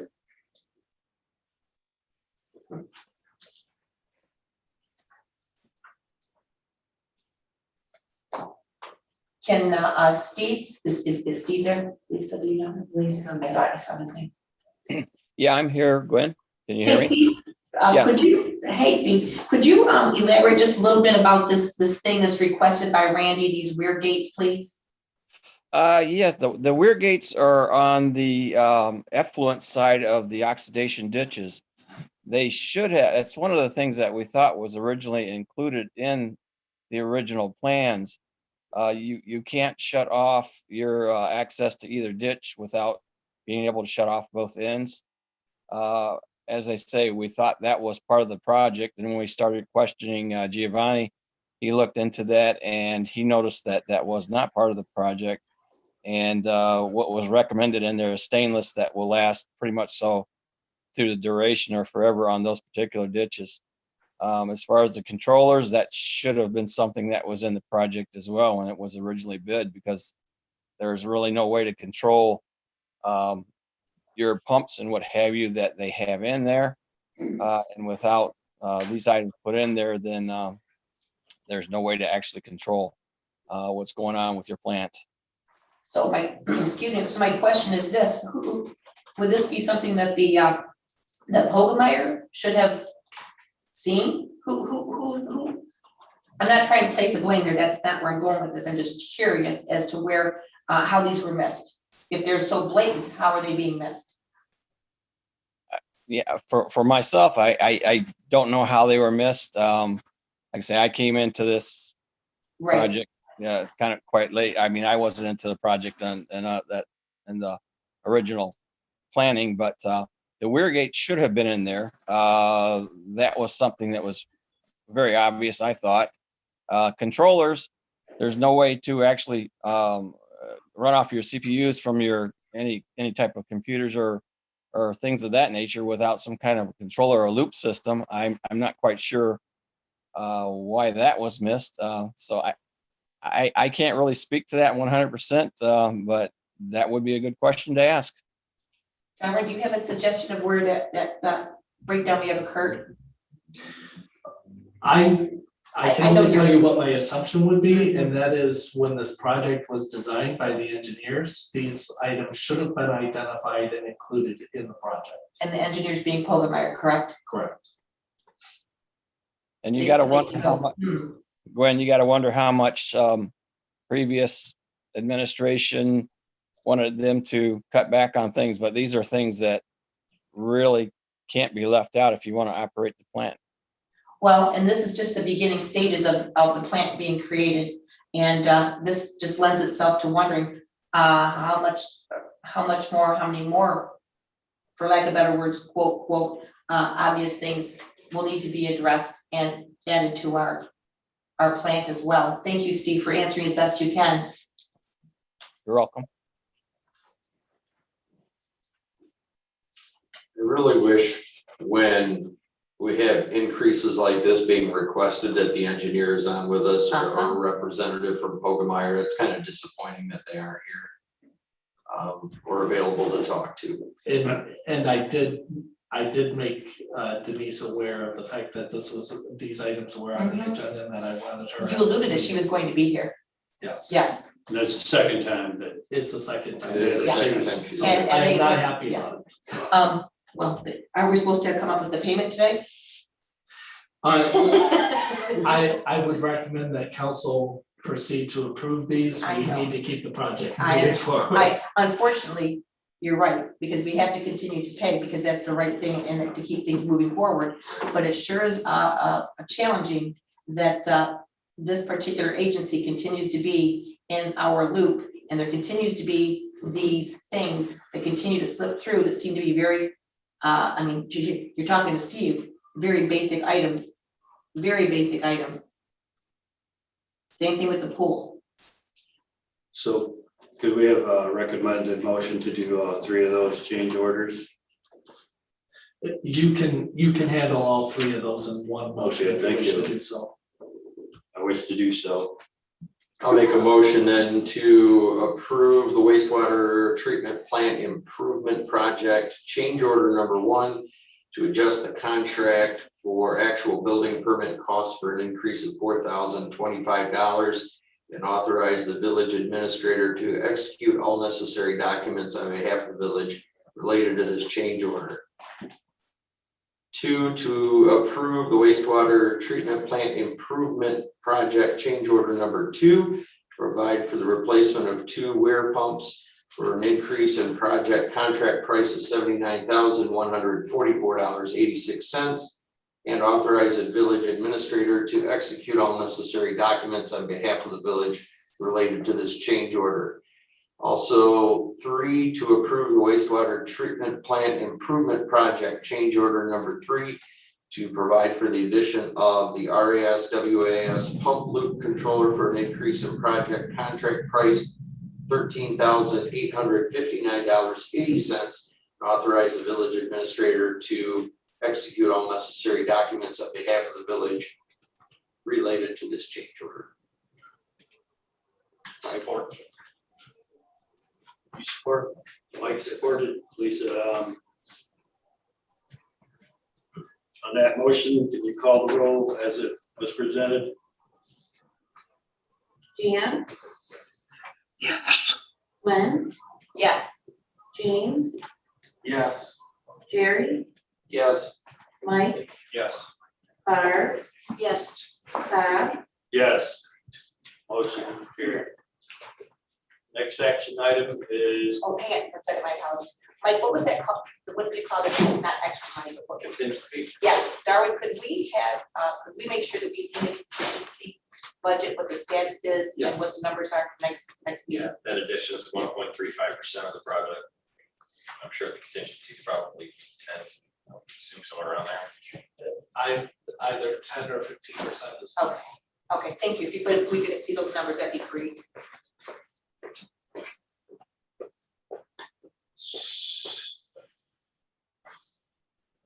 next action item is wastewater treatment plant improvement project, consumers energy easement for electric facilities.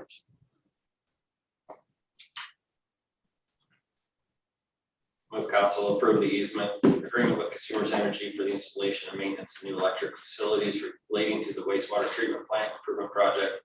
Authorize the village president, village clerk to execute the easement agreement and all their necessary documents on behalf of the village. Support.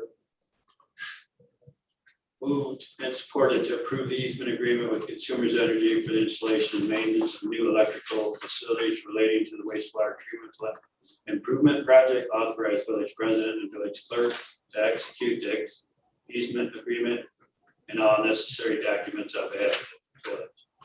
Are there any questions? I did see that Jeff responded to that in an email. Did see that. Can you call the roll, Lisa? Barb, Yes. Jerry, Yes. Mike, Yes. Jan, Yes. James, Yes. Gwen, Yes. Bob, Yes, motion carried. Next action item is wastewater treatment plant improvement project, new headworks, building, exterior colors and materials. Your Honor, administration is requesting that village council approve the exterior colors for the new headworks building that's currently under construction as part of the wastewater treatment plant improvement project. I have authorized wastewater treatment plant staff to select any colors for any interior components for this project, but I have asked them to make sure that council is approving any exterior colors. And so I have the proposed material and color for the exterior of the headworks building.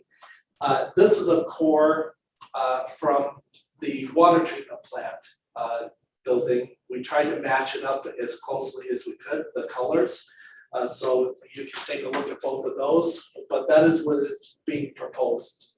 This is the square one's being proposed for the headworks building. Don't lose that core because we've got to plug it back into.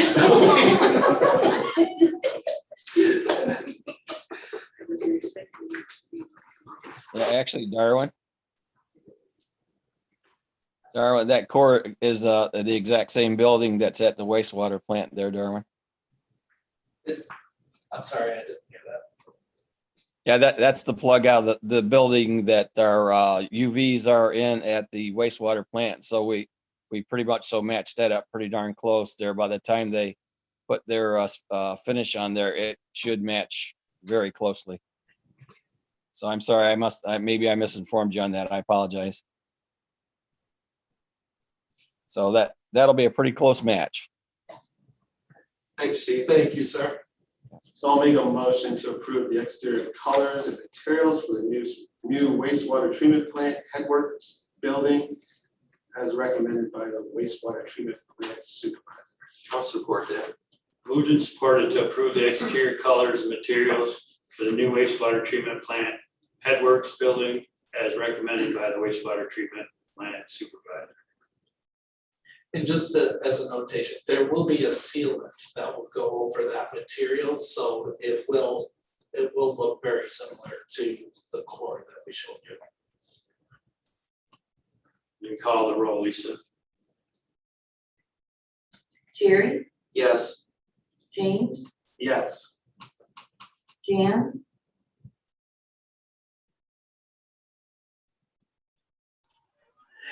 Yes. Mike, Yes. Barb, Yes. Gwen, Yes. Bob, Yes, motion carried.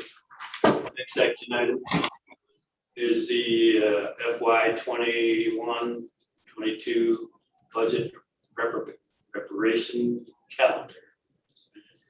Your Honor, administration is requesting that council adopt the fiscal year 2021-22 budget preparation calendar. The calendar outlines the key steps in preparing and adopting the annual budget, the capital improvement plan, the water and sewer rate adjustments, and comprehensive village fee schedule. The budget process starts in May and concludes with the closing of the fiscal year in September of the following year.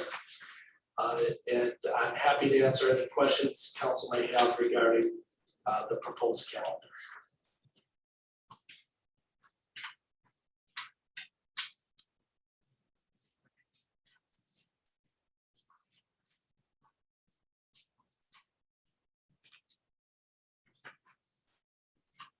There aren't any questions, I entertain a motion. Make a motion to adopt the fiscal year 2021-2022 budget preparation calendar as presented by the interim village administrator. Support. Moved and supported to adopt the FY 21-22 budget preparation calendar as presented by the interim village administrator. You can call the roll, Lisa. Gwen, Yes. Jerry, Yes. Jan, Yes. Barb, Yes. Mike, Yes. James, Yes. Bob, Yes. Motion carried. Next action item is establish an ad hoc FY 21-22 budget preparation committee.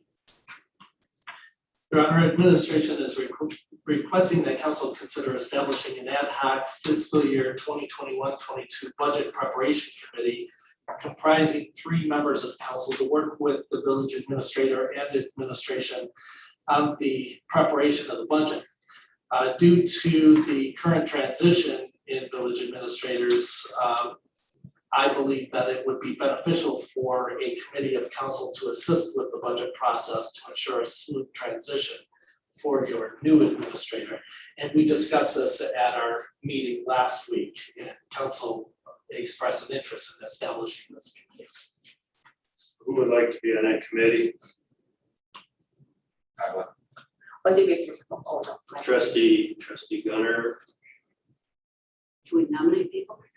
I'm just asking.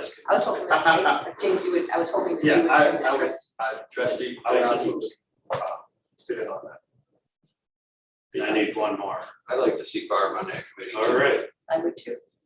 Chalk her up, baby. Yes, you can nominate people. All right. Love it. There's a, Love it. now we can make the motion there. I will make the motion to establish an ad hoc fiscal year 21-22 budget preparation committee comprising 3 council members to meet with the village administrator regularly to assist in the preparation of the ensuing fiscal year's budget, with the term of the committee to expire on September the 30th, 21, and to appoint the following council members to serve on the committee: James Eitzen, Mike Gunter, and Barbara Kendry. I'll second that. Moved and seconded on that motion. Can you call, is there any questions? If not, you can call the roll on that motion as presented. Jan, Yes. James, Yes. Mike, Yes. Gwen, Yes. Jerry, Yes. Barb, yes, Bob, Yes. Motion carried. Thanks to the trustees that volunteered to be on that committee. Good representation, Thank you. you guys, thank you. Next action item is the Barb didn't volunteer. Thanks. Anyway. The FY 21-22 budget preparation schedule, village council priorities and goal setting work sessions. Your Honor, this would be in keeping with the budget calendar that you just adopted. We're requesting that you schedule council priorities and goal setting work sessions to be completed by June 9th. June 9th? June 9th. Right. June 9th. We're not wasting time. Not wasting time. Okay. The department heads will be preparing their departmental budgets for submission to me by the end of June. So we want to make sure we've got direction from the council on what your priorities are as we're working through that budget process. All right. Recommended motion. I make the motion, we schedule village council fiscal year 2021-2022 budget preparation priorities, goal setting work sessions for the following dates and times. I was waiting to see what you would do when you got there. Following date. June 9th. 9th, June 9th. Did we set a time? What is June 9th? June 9th is a Wednesday. Well, we need to have this completed by. Yeah, we have to have it have completed by that. Yeah, if you believe it's going to take more than one meeting, which it probably will, you'll want to schedule 2 or 3 sessions. And then if you don't need them all, we can cancel one or more of them. But I would recommend scheduling at least 2 sessions before June 9th. Feet to the fire, feet to the fire.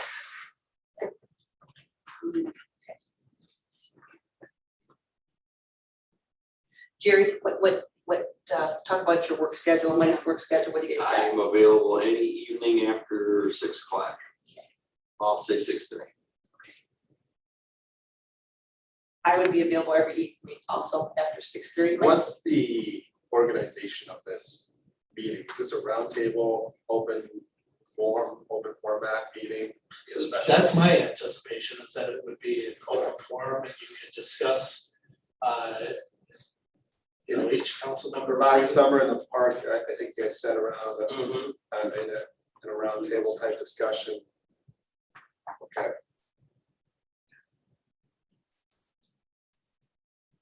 Like what about your schedule? Anything special?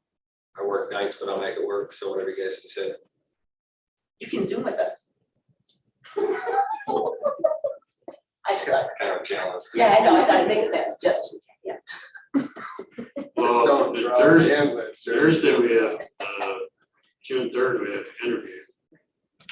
So we can do second Wednesday and Friday the 4th. June 2nd and June 4th. Mm-hmm. We could put June 7th in As a backup, as a backup. because we don't have a meeting that night. Yeah, we don't have a meeting. That's planning commission, and we prefer to hold that on that day because we haven't been successful in coordinating a makeup day. Does it have to be open meetings? It does. So we can't be. You wanna do the 1, 2, 1, 2, 4? And the 4th would be the 3rd day if we needed it, that Friday? Within, of course, we have, I mean, that'd be pretty much council all that week.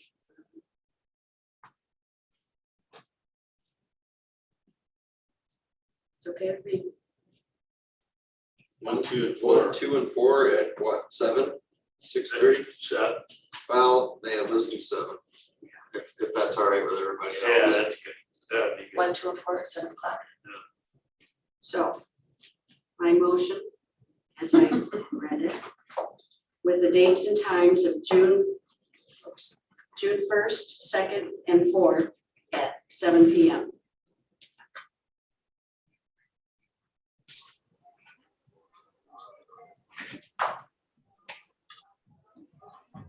And the expectations when we come on that June the 1st are what exactly, Darwin? Oh, so my apologies, we need to finish the motion. I'll second. Moving second to schedule village council FY 21-22 budget preparation priorities, goal setting work sessions for the following dates and times. June 1st, June 2nd, June 4th at 7 p.m. Mike, any questions? Just one where, what are your expectations for us to come on the 1st so that we are prepared? I saw the SMART goals. My expectation is that council would come prepared with, if you want to use the sheets that I provided you, the worksheets to help you organize your thoughts on goals and priorities. That would be very helpful in helping us to move along expeditiously in this process. However, we can handle it however the council feels most comfortable. I just thought that by using these worksheets, it would help us organize our thoughts. And the most important thing is being able to put cost to each of your goals or priorities. Any other questions? If not, you can call the roll, Lisa. James, Yes. Gwen, Yes. Jerry, Yes. Barb, Yes. Jan, Mike, Yes. Bob, Yes. Motion carried. Officers report.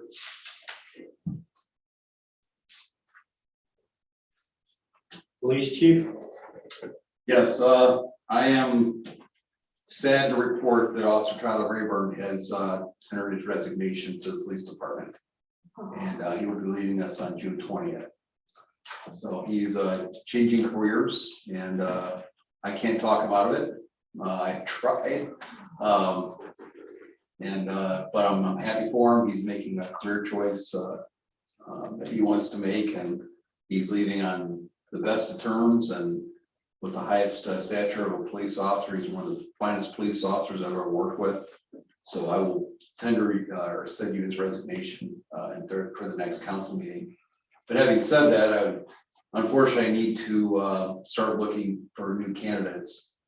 So with your permission, I would like to start recruiting and possibly doing some interviews if we find any suitable candidates. At this point, I don't have anybody lined up.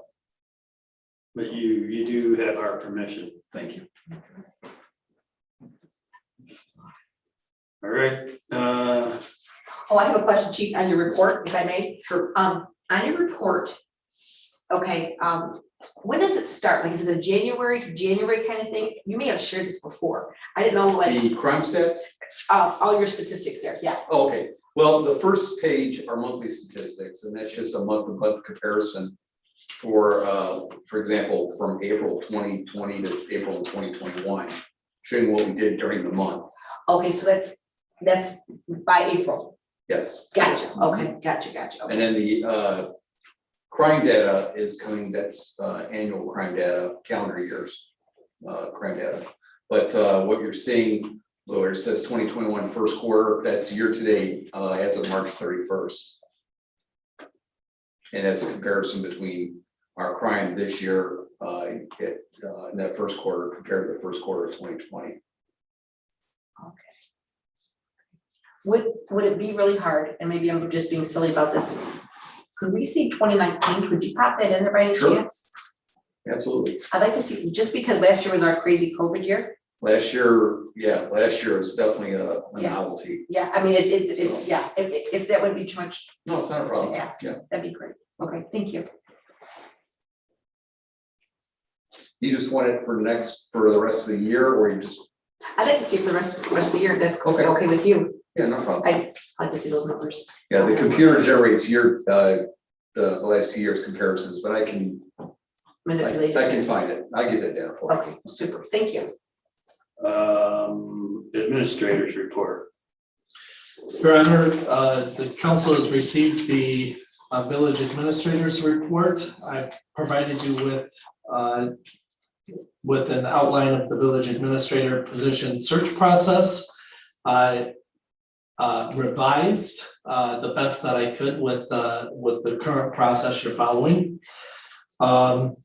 I provided you with the minutes for our monthly progress meeting held on May 11th and the bi-weekly field meeting held on May 19th regarding the wastewater treatment plant improvement project to give you an idea of the status of the project. I noted for you that the DDA has published an advertisement for the phase 1 wayfinding signage project. Phase 1 involves the fabrication and installation of the village entrance signs. We will see how those bids come in. I also noted for you that architect Dave Koppelman has been rescheduled for council's June 14th regular meeting due to the heavy agenda we had tonight to address council on the aquatic center outstanding punch list items and his recommendations to release $25,000 in the remaining funds. I just talked to him on the phone this afternoon regarding this. So he is aware that he's been rescheduled for the June 14th meeting. And I apologize, I have the wrong dates for the upcoming meetings, but I will update this report and give you the current update, the upcoming meetings, dates and times. I'm happy to answer any questions council may have.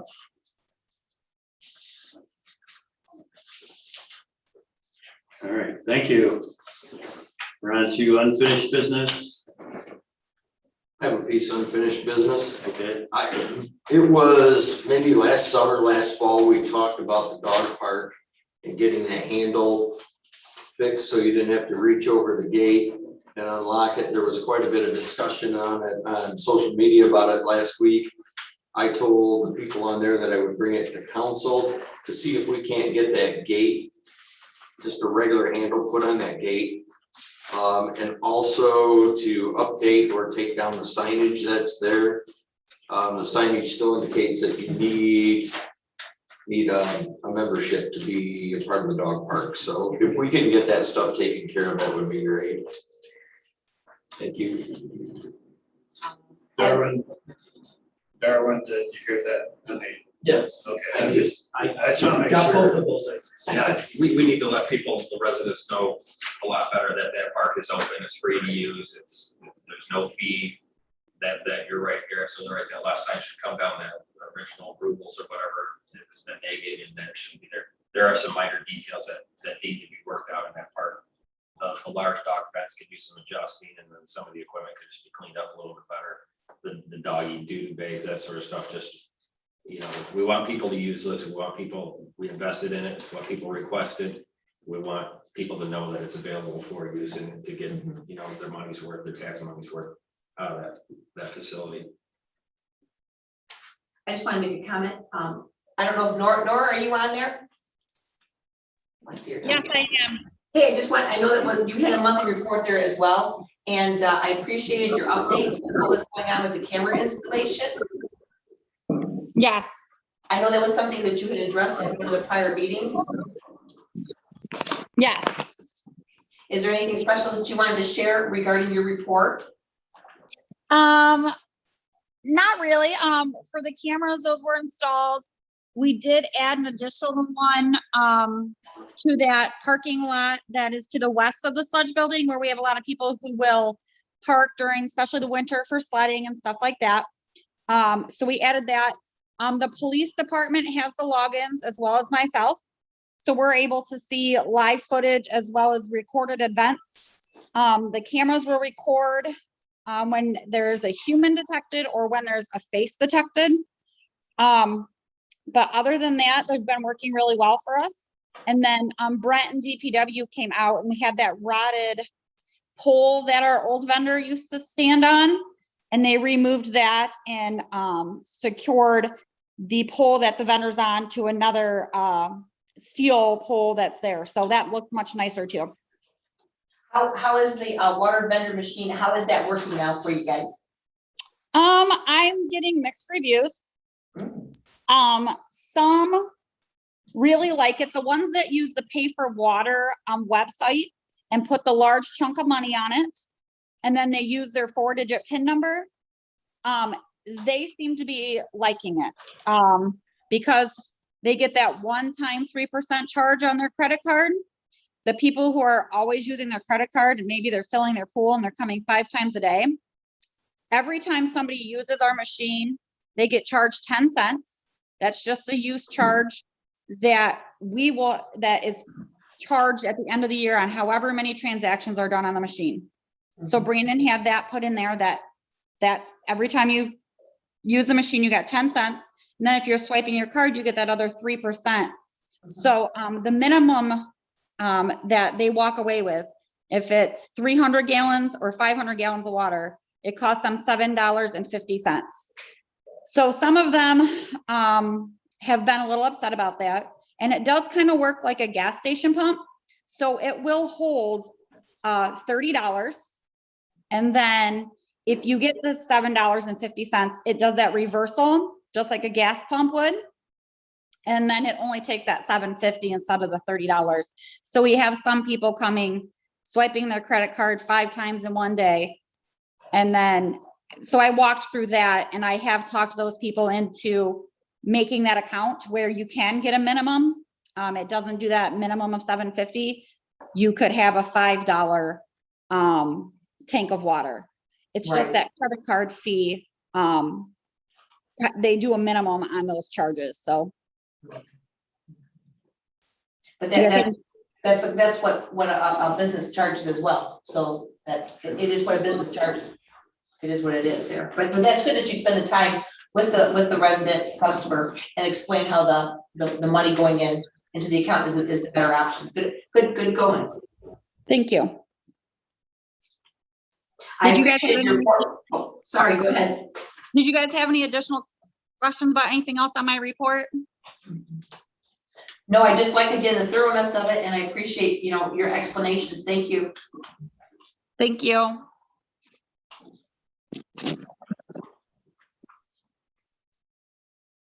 The wastewater treatment plant, a letter there, a report.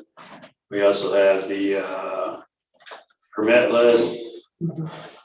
And then DEA Main Street Director Mark's report. Any questions? Yep. Hey, Heather.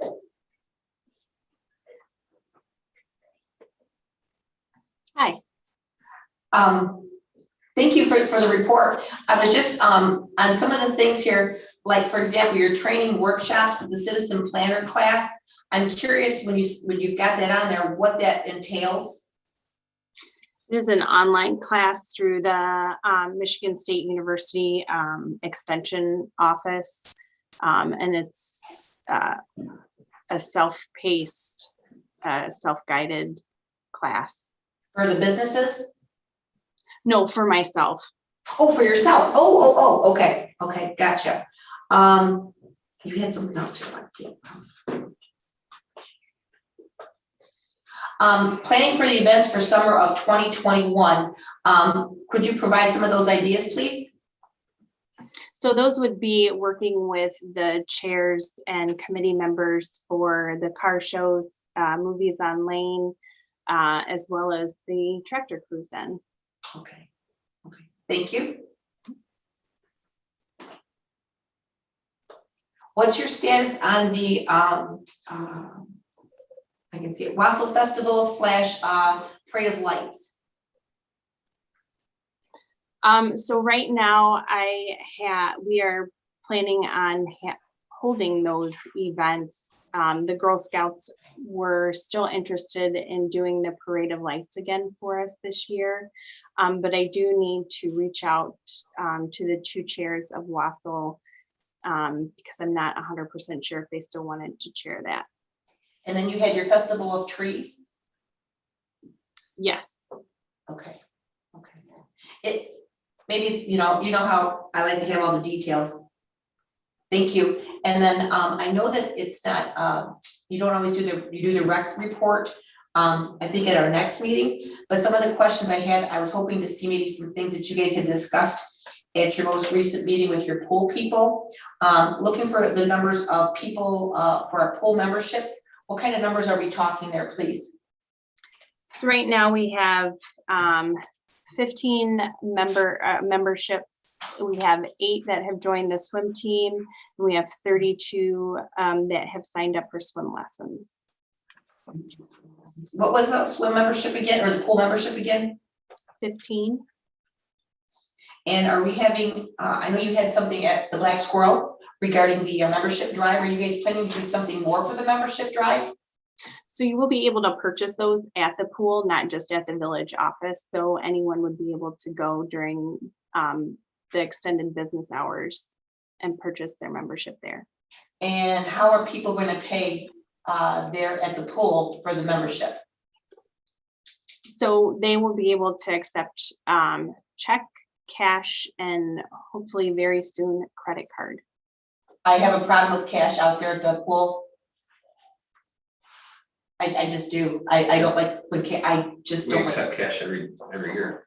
That's cool. Do you really? Always did down there too. Daily rates. Really? Oh, I guess, okay. I guess anytime cash is involved, man, I just, hey, let's be real. When there's cash is involved, Yeah. there's 5-figure discounts.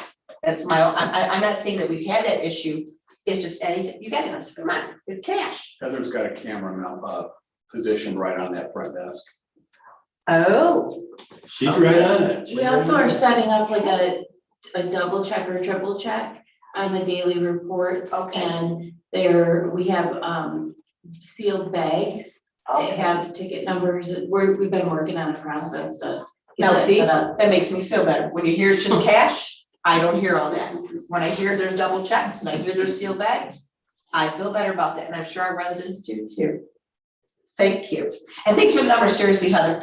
Another question was, did you have the opportunity to find out about the non-refundable money with Jeff Jubai? You know how you were talking, we had talked about that at the one meeting? I didn't know if you had that opportunity. Yes, we did speak about it, and the pool payment will be due upfront. The full package price will be due when they book their party. Okay, gotcha. So that way you don't have to write any of that other stuff that you were discussing, okay? And have you gotten some details then as well regarding the pool for some of the special dates or special days/dates? No, so the on the 15th, we focused on cleaning the bathrooms, cleaning the furniture, setting out all of the furniture, moving things around. So that was the main focus. We will be having a discussion regarding that at our next meeting. Okay, what about the signage at the pool? What's the status with the signage for the rules and things of that nature? So all of the rules have been submitted to the advance, and they are going to make our signs for us and have them ready before Friday. Okay, and what is the first official day for the public?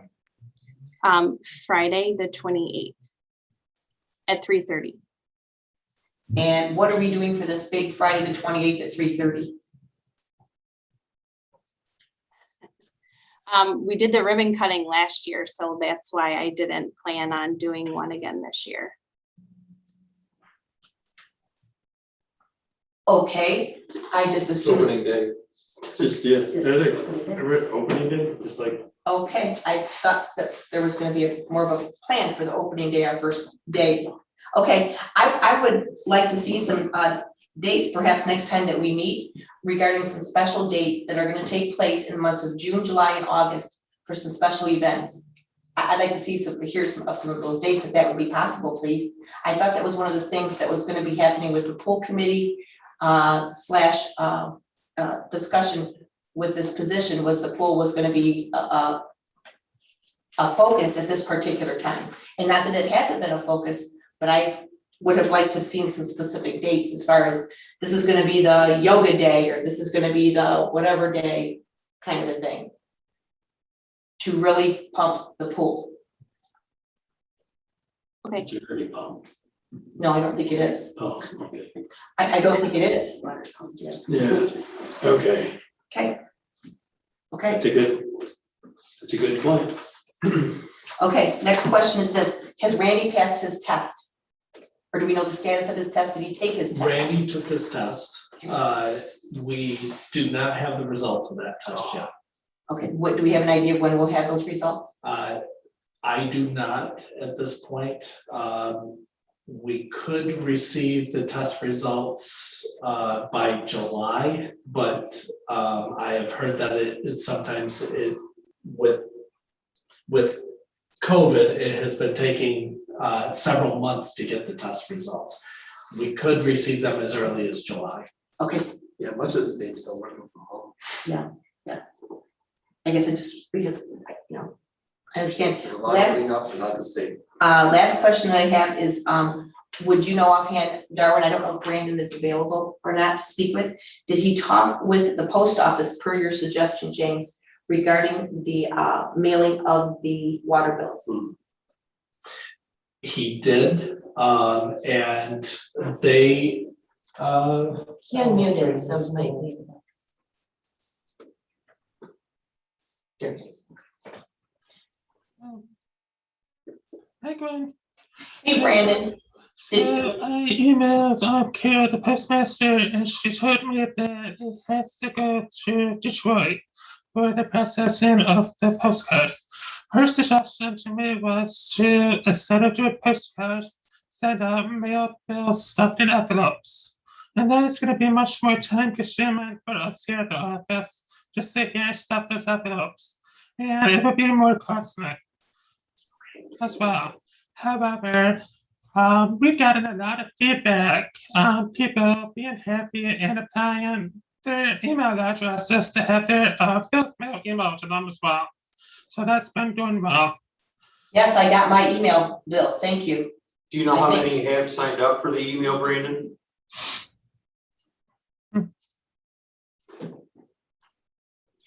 Brandon, do you know how many have signed up for the email? Oh, I'm sorry. The closed caption is not working good tonight.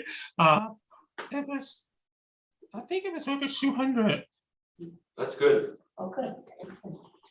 The improvement is on its way, that's a good thing, thank you. And then I just wanted to let you know, Lisa had a great idea. Every time we get a phone call from somebody who has not been getting their bill in the mail, we've been asking them for their email address right up first question. Yes, So, great idea. Great idea, okay, thanks, guys, thank you. So we're on new business. Announcements. I'd just like to thank our village president for the day, Levi Marks. Got to meet the staff, talk to chief. I think the staff, I don't know if they wanted raises, but he was a very good village president and he said he didn't think that would be necessary. And we got to talk to State Representative Brown and Cali. So we had a good day, and I think that was a good experience for him. So with that, I got real quick. Okay. I heard some of the employees doing potlucks on Friday. I think that's a great thing. I think it's good for team building and whatnot. And I'd be willing to contribute, not this Friday, but the 4th. I'll pay for a potluck if you guys put one on. I'm willing to make that happen. And I think that's great for team building. It's nice to see the people come together. It's good to see employees come together and kind of be able to shoot the crap, I guess, and talk with each other. And after, the year of 2020, it's nice to see people come back together and have those connections, build those connections. So I think that's a great thing that's going on. And lastly, I don't want to bypass or change the process of the village administrator process, but I think it would be in the best interest of council as a board to talk with the latest person that withdrew. We have every opportunity to do that and maybe ask him what we could do different or what his reasons are, or also ask ourselves, what are we doing different? Why are people withdrawing? And I think that's something that will help us determine our focus and our direction for how we want to move forward with the process and with the next administrator in that position.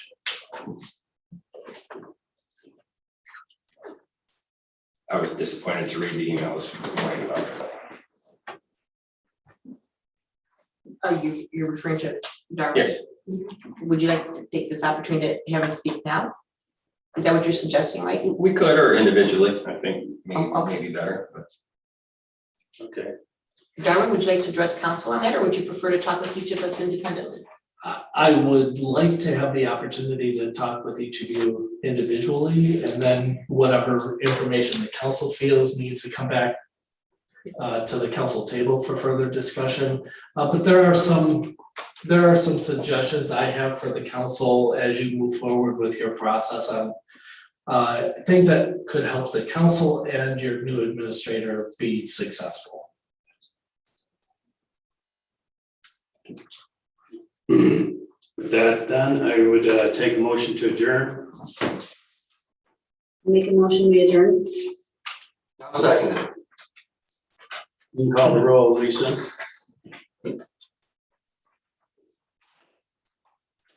Gwen, Yes. Mary, Yes. Ann, Yes. Mike, Yes. James, Yes. Barb, Yes. Bob, Yes. Motion, meeting adjourned, thanks